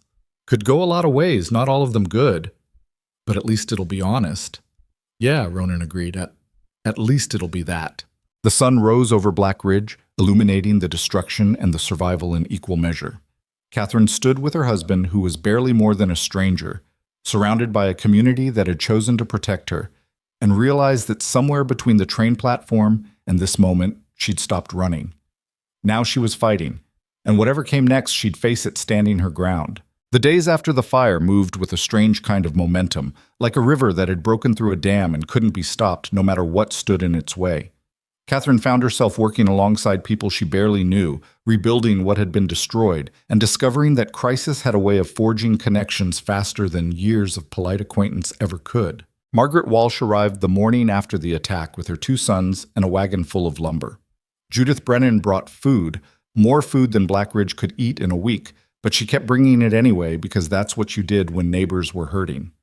Other ranchers showed up without being asked, bringing tools and labor, and a grim determination to prove that attacking one of them meant attacking all of them. "We don't have money to pay for this," Ronan told Margaret as her sons began framing out a new barn structure. "Did I ask for money?" Margaret hammered a nail with more force than strictly necessary. "You're one of us now, both of you. That means we take care of our own." Catherine, who'd spent her entire life in a world where everything had a price and every favor created a debt, didn't know what to do with this kind of generosity. She tried to help with the construction and was gently redirected to food preparation, which she was marginally less terrible at. She made coffee that was almost drinkable and sandwiches that were merely mediocre, and accepted compliments on both with the understanding that people were being kind. Cooper was laid up with his leg wound, frustrated and irritable about being unable to work. Catherine sat with him one afternoon while Miriam changed his bandages, listening to him complain about uselessness. "You took a bullet defending this place. Catherine said. That's the opposite of useless. Taking bullets is easy. Any fool can get shot. Building things back up is harder. Then it's good you've got plenty of people doing the hard part while you heal. Cooper grunted, which she'd learned was his version of agreement. You did all right during the fight. Didn't panic, didn't freeze, that's something. I was terrified. Being terrified and being useless are different things. You were terrified and still functional. That's all anyone can ask. It was, Catherine thought, possibly the nicest thing Cooper had ever said to her. She took it as the compliment it was meant to be. Evelyn returned a week after the fire with news that made Catherine's hands shake. It's going to print. All 3 papers. The Chicago Tribune is running it as their lead story tomorrow. New York and Denver will follow within 48 hours. They gathered in the kitchen, Ronan, Catherine, Miriam, Evelyn, and Margaret, who'd happened to be there when the reporter arrived. Elsie was supposedly outside playing, but was definitely listening through the window. What happens then? Catherine asked. Then it becomes public record. The Vane financial empire gets exposed for what it is, a criminal enterprise built on fraud and extortion. There'll be investigations, arrests, trials. It won't happen overnight, but it'll happen. And Catherine? Ronan asked. She becomes the witness everyone wants to talk to. Some will call her a hero, others will call her a liar seeking attention. The Vane family will try to destroy her credibility by any means necessary. Evelyn met Catherine's eyes.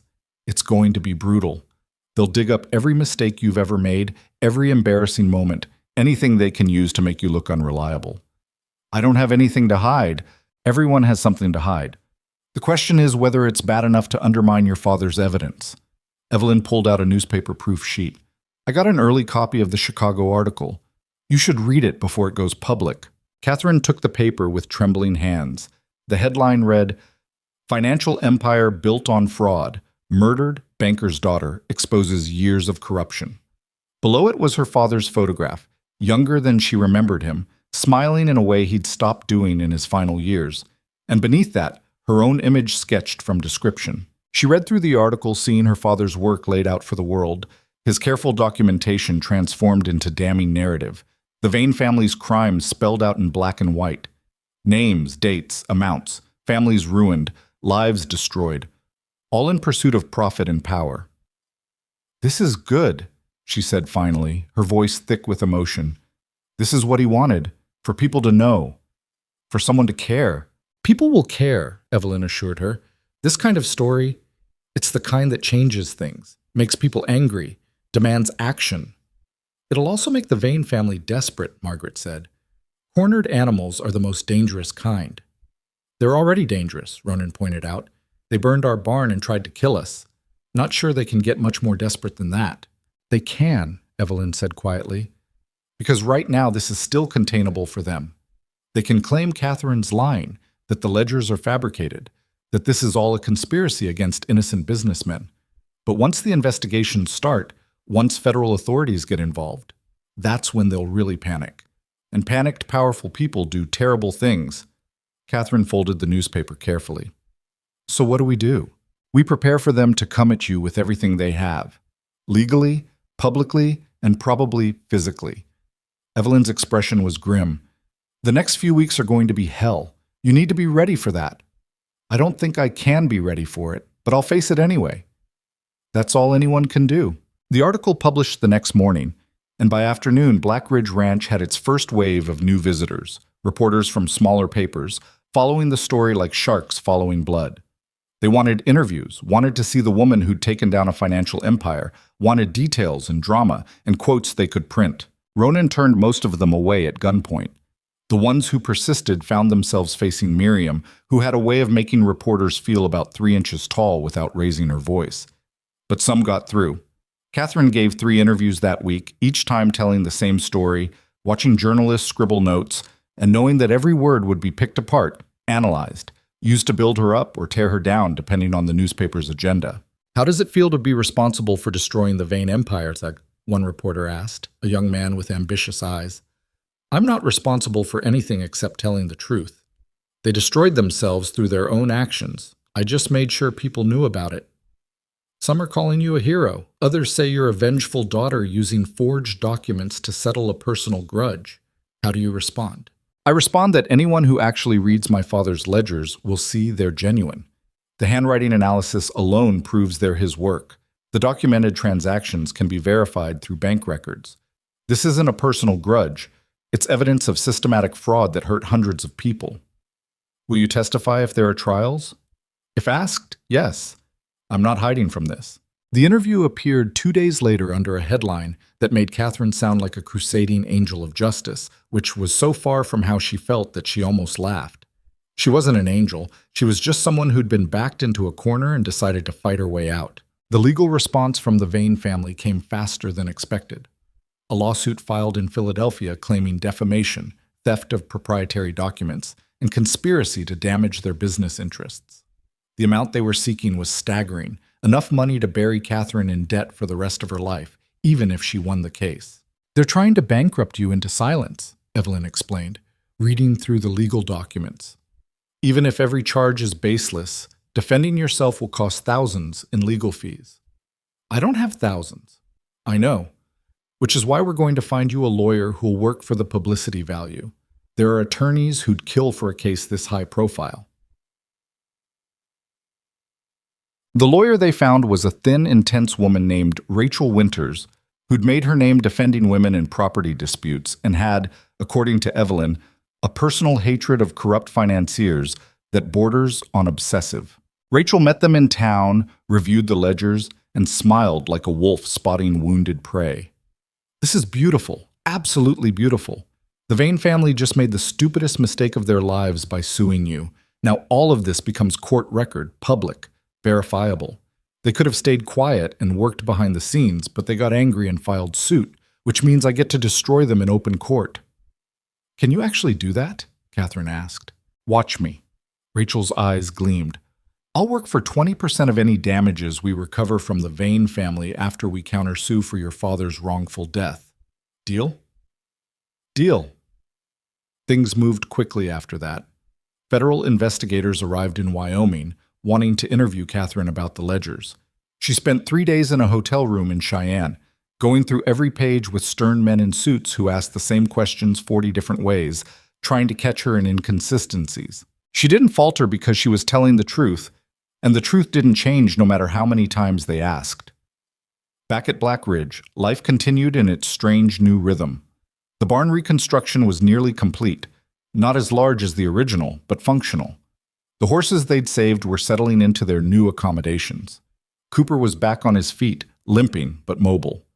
James had taken over most of the heavy labor, developing muscles Catherine hadn't known existed. And somewhere in the middle of all the chaos, Catherine realized she'd stopped thinking of herself as a temporary resident at Black Ridge. The ranch had become home. Miriam's sharp corrections felt like care. Elsie's gradual warming toward her felt like acceptance. Ronan's steady presence felt like something she couldn't quite name, but knew she didn't want to lose. They were sitting on the porch one evening, watching the sunset paint the plains in shades of orange and purple. When Ronan said, "You could leave, once the trials are done, once the Vane family is dealt with. You could go back east, start over somewhere civilized." "Is that what you want?" Catherine asked carefully. "I want you to have choices. This marriage started as a practical arrangement. You needed protection, I needed help. But things have changed. You're not obligated to stay just because we signed a paper." Catherine looked at him, really looked at him, seeing the weathered face, the tired eyes, the way he held himself like a man who'd learned not to hope for too much because disappointment was guaranteed. "I'm not staying out of obligation," she said quietly. "I'm staying because I want to. Because this place, these people, this life, it's more real than anything I had before. I was useful in Philadelphia the way decorative furniture is useful. Here, I'm actually contributing something, even if I'm still terrible at most of it." "You're not terrible, you're learning. I burned soup last week. I didn't know soup could burn, but I managed it." That got a smile from him, rare and genuine. "That's actually impressive in its own way. I'm choosing to take that as a compliment." They sat in comfortable silence, and Catherine felt something settle in her chest, a sense of rightness that had nothing to do with legal documents or practical arrangements, and everything to do with choosing to build something with someone who saw her clearly and decided she was worth the trouble anyway. The first trial date was set for October in Philadelphia, Catherine would have to return east, face the people she'd been running from, and testify about everything her father had discovered. Rachel Winters was confident they'd win, but confidence wasn't certainty, and Catherine spent the weeks leading up to departure oscillating between determination and terror. The night before she was scheduled to leave, Elsie appeared at her bedroom door holding something wrapped in cloth. "I made this for you," the girl said, extending the bundle. Catherine unwrapped it to find a small, carved wooden horse, clearly the work of someone still learning the craft, but done with obvious care. "Papa's been teaching me to carve.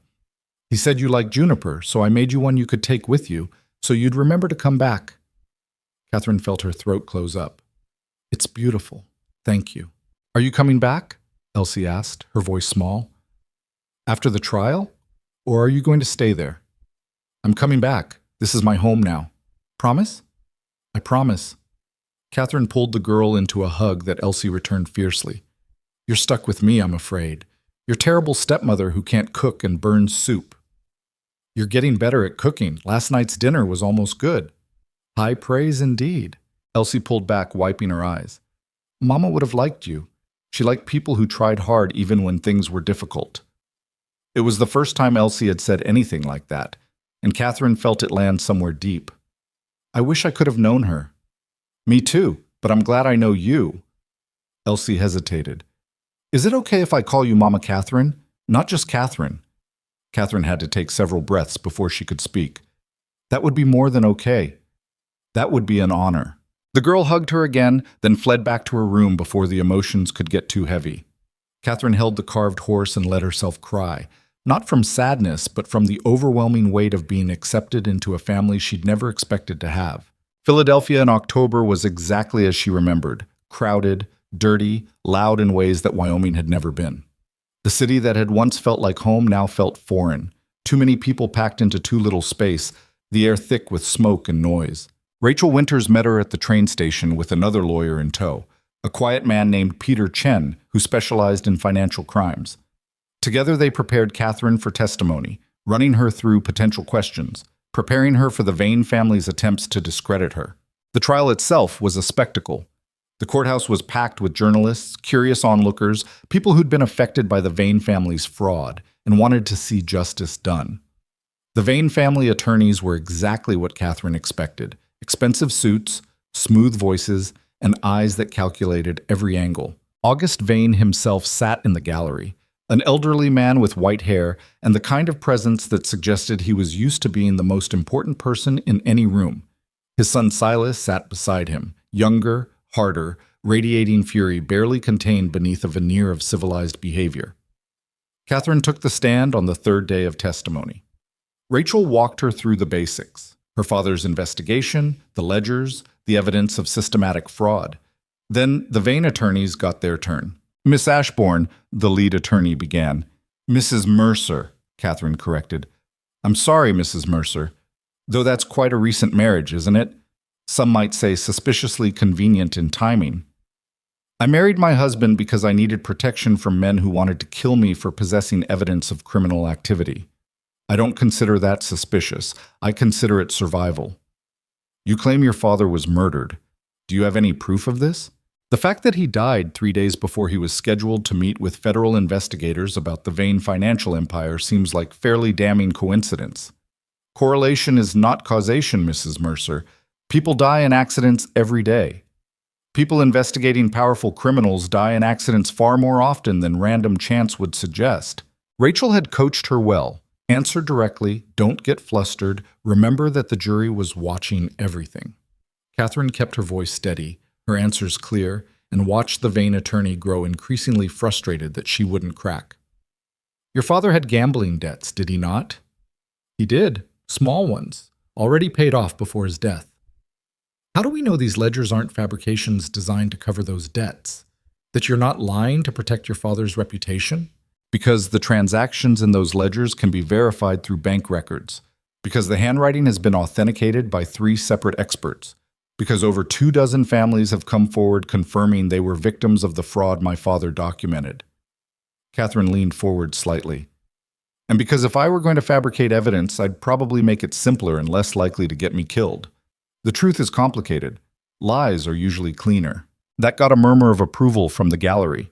The judge gavelled for quiet, but Catherine saw approval in his eyes, too. The trial lasted 3 weeks. 3 weeks of testimony, evidence presentation, expert witnesses explaining financial fraud in excruciating detail. Catherine attended every day, watching the Vane family's defense crumble under the weight of her father's meticulous documentation. The verdict came on a Friday afternoon. Guilty on 18 counts of fraud, 8 counts of extortion, 3 counts of conspiracy. The Vane financial empire was ordered dissolved, assets seized to compensate victims. August Vane was sentenced to 15 years in prison. Silas received 12. Catherine sat in the courtroom and watched powerful men who'd thought themselves untouchable get led away in chains. She felt no triumph, no satisfaction, just a deep, bone-weary exhaustion and the knowledge that her father had been right, that his work had mattered, that his death hadn't been for nothing. Rachel found her outside the courthouse. "We won, completely and totally. The countersuit for your father's wrongful death will probably settle now. They know they can't win. You're looking at substantial compensation. I don't want their money. Take it anyway. Use it for something good. Fund investigations into other corrupt financiers. Set up a foundation in your father's name. Turn their stolen wealth into something that helps people." It was a good idea. Catherine nodded numbly, still processing that it was actually over. The journey back to Wyoming felt longer than the trip east had been. Catherine spent it staring out train windows, thinking about her father, about the woman she'd been when she first fled Philadelphia, about the person she'd become in the months since. She'd left as someone running from danger.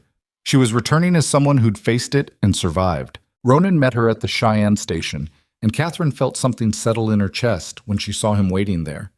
The same platform where she'd arrived terrified and desperate, now holding someone who'd chosen to be there for her.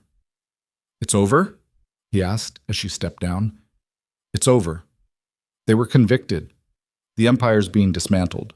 Then you're safe. As safe as anyone ever is, I suppose." He helped her into the wagon, and they rode toward Black Ridge in comfortable silence. The Wyoming plains stretched endlessly around them, harsh and beautiful and unforgiving. Catherine understood now why people fell in love with this land despite its cruelty. It demanded everything you had, but what it gave back was freedom. The freedom to be exactly who you were without pretense or performance. Black Ridge appeared on the horizon, and Catherine felt herself relax in a way she hadn't since leaving. This was home. Actually, genuinely home. Miriam met them at the door. "About time you got back. This place has been falling apart without you." "I've been gone 3 weeks. And it shows. Dishes aren't done properly, bread's been burned twice, and Ronan's been moping around like someone stole his favorite horse." "I have not been moping," Ronan protested. "You absolutely have been," Elsie said, appearing from inside. She launched herself at Catherine with the enthusiasm of a 9-year-old who'd been worried. "You came back. I promised I would." "I know, but I was still worried." Elsie pulled back, studying Catherine's face. "Did you win?" "We won. The bad men are going to prison for a very long time." "Good. They deserved it for burning our barn." It was such a practical assessment that Catherine had to laugh. "They did indeed." That night, after dinner and stories and Elsie finally being convinced to go to bed, Catherine and Ronan sat on the porch again, watching stars appear in the endless sky. "I'm glad you came back," Ronan said finally. "Where else would I go? You're stuck with me now." "I can think of worse fates." He paused. "This marriage started as a practical arrangement, but I don't want it to be just practical anymore. If you're willing." Catherine looked at him, seeing the vulnerability beneath the weathered exterior. The hope carefully contained because hoping too much meant greater disappointment when things failed. "I'm willing," she said. "I think I've been willing for a while now. Just took me time to realize it." "So we start over. Actually courting this time instead of just surviving together? I think we've moved past courting straight to something more interesting. Partnership, maybe. Two people who've been through hell together and decided they work better together than apart." "That's a terrible romantic speech." "I'm aware, but it's honest." Catherine reached for his hand, lacing her fingers through his. "I love you. Not because you saved me, though you did, but because you let me save myself while standing beside me. That's worth more than any romantic speech." Ronan squeezed her hand. "I love you too, even though you still burn soup." "That was one time." Twice. But who's counting? They sat together as the night deepened, and Catherine thought about trajectories, how far she'd come from that desperate woman on a train platform, how much she'd changed, how much she'd learned. She'd discovered that strength wasn't about never being afraid. It was about being terrified and functioning anyway. That family wasn't just blood, but also the people who chose to stand with you when standing was hard. That home was less about location and more about the people who made space for you in their lives. She'd learned to shoot, to ride, to survive Wyoming winters, and cook passable meals and defend her home with a gun in her hand. She'd learned that she was tougher than she'd ever imagined, more capable of adaptation than her upbringing suggested. But most importantly, she'd learned that running from problems never solved them. Eventually, you had to turn around, face what was chasing you, and decide whether you'd let it destroy you or use it to forge yourself into something stronger. The weeks became months. Catherine and Ronan's practical marriage evolved into something that looked remarkably like love, built on shared work and mutual respect, and the kind of partnership that developed when two people decided they were better together than apart. Elsie stopped being a suspicious child tolerating a stranger and became Catherine's daughter in every way that mattered. Miriam's sharp corrections became affectionate teasing, and Catherine learned to give as good as she got. Black Ridge prospered. The compensation from the wrongful death lawsuit arrived, a staggering sum that Catherine used exactly as Rachel had suggested, establishing a foundation to investigate financial crimes and help families recover from fraud. She named it after her father, ensuring his work would continue long after the Vane trials faded from headlines. Cooper's leg healed, though he walked with a permanent limp that he wore like a badge of honor. James married Judith Brennan's daughter in a ceremony that brought half the territory out to celebrate. Margaret Walsh became Catherine's closest friend, teaching her the subtleties of ranch management and frontier politics with the patience of someone who remembered being lost and uncertain herself. The story of the Vane Empire's collapse became legend, told and retold in newspapers, in courtrooms, in saloons where men argued about justice and corruption. Catherine's name became synonymous with whistleblowing, with standing up to power, with refusing to be silenced. She hated the attention, but she endured it because it meant something. It meant other people saw that fighting back was possible, that even seemingly untouchable powers could be held accountable, that truth mattered even when telling it was dangerous. 3 years after that desperate night on a train platform, Catherine stood in the rebuilt barn at Black Ridge, watching Elsie practice the riding skills that now came to her as naturally as breathing. The girl was 12 now, growing into the kind of young woman who'd never let anyone tell her she was too delicate for frontier life. Ronan came up beside Catherine, sliding an arm around her waist in a gesture that had become familiar and necessary. "Thinking about something profound?" he asked. "Thinking about trains. How strange it is that stepping onto one train changed everything. You think you'd do it differently if you could go back?" Catherine considered the question seriously. Would she choose to avoid all the pain, the fear, the violence? Would she choose safety over growth? "No," she said finally. "I wouldn't change anything, because changing one thing would change everything, and I like where I ended up." "Even though you still can't make decent coffee?" "My coffee is perfectly adequate now, and you know it." "It's drinkable. That's not the same as decent." Catherine elbowed him, and he laughed, and Elsie called out asking if they wanted to watch her jump Juniper over the new fence line she'd been practicing with. They walked out together into the afternoon sun, and Catherine understood that this was what happiness looked like. Not perfect, not without scars, but real and hard-won, and entirely hers. She'd come to Wyoming running from men who wanted to own her, control her, silence her. She'd arrived believing she was weak, incapable, destined to fail at frontier life. She'd been wrong about all of it. The woman who stepped off that train didn't exist anymore. That frightened girl in her expensive dress had been transformed by necessity, hardship, and the discovery that she was capable of far more than she'd ever imagined. Catherine Mercer, rancher's wife, mother, fighter, survivor, looked out at the endless Wyoming plains and felt at peace with who she'd become. Not perfect, not without flaws, but strong in ways that mattered, surrounded by people who'd chosen her as much as she'd chosen them. The train that had brought her here was long gone, but the journey it started continued every day in small choices, hard work, and the determination to keep building something worth protecting. And in the end, that was enough, more than enough. It was everything.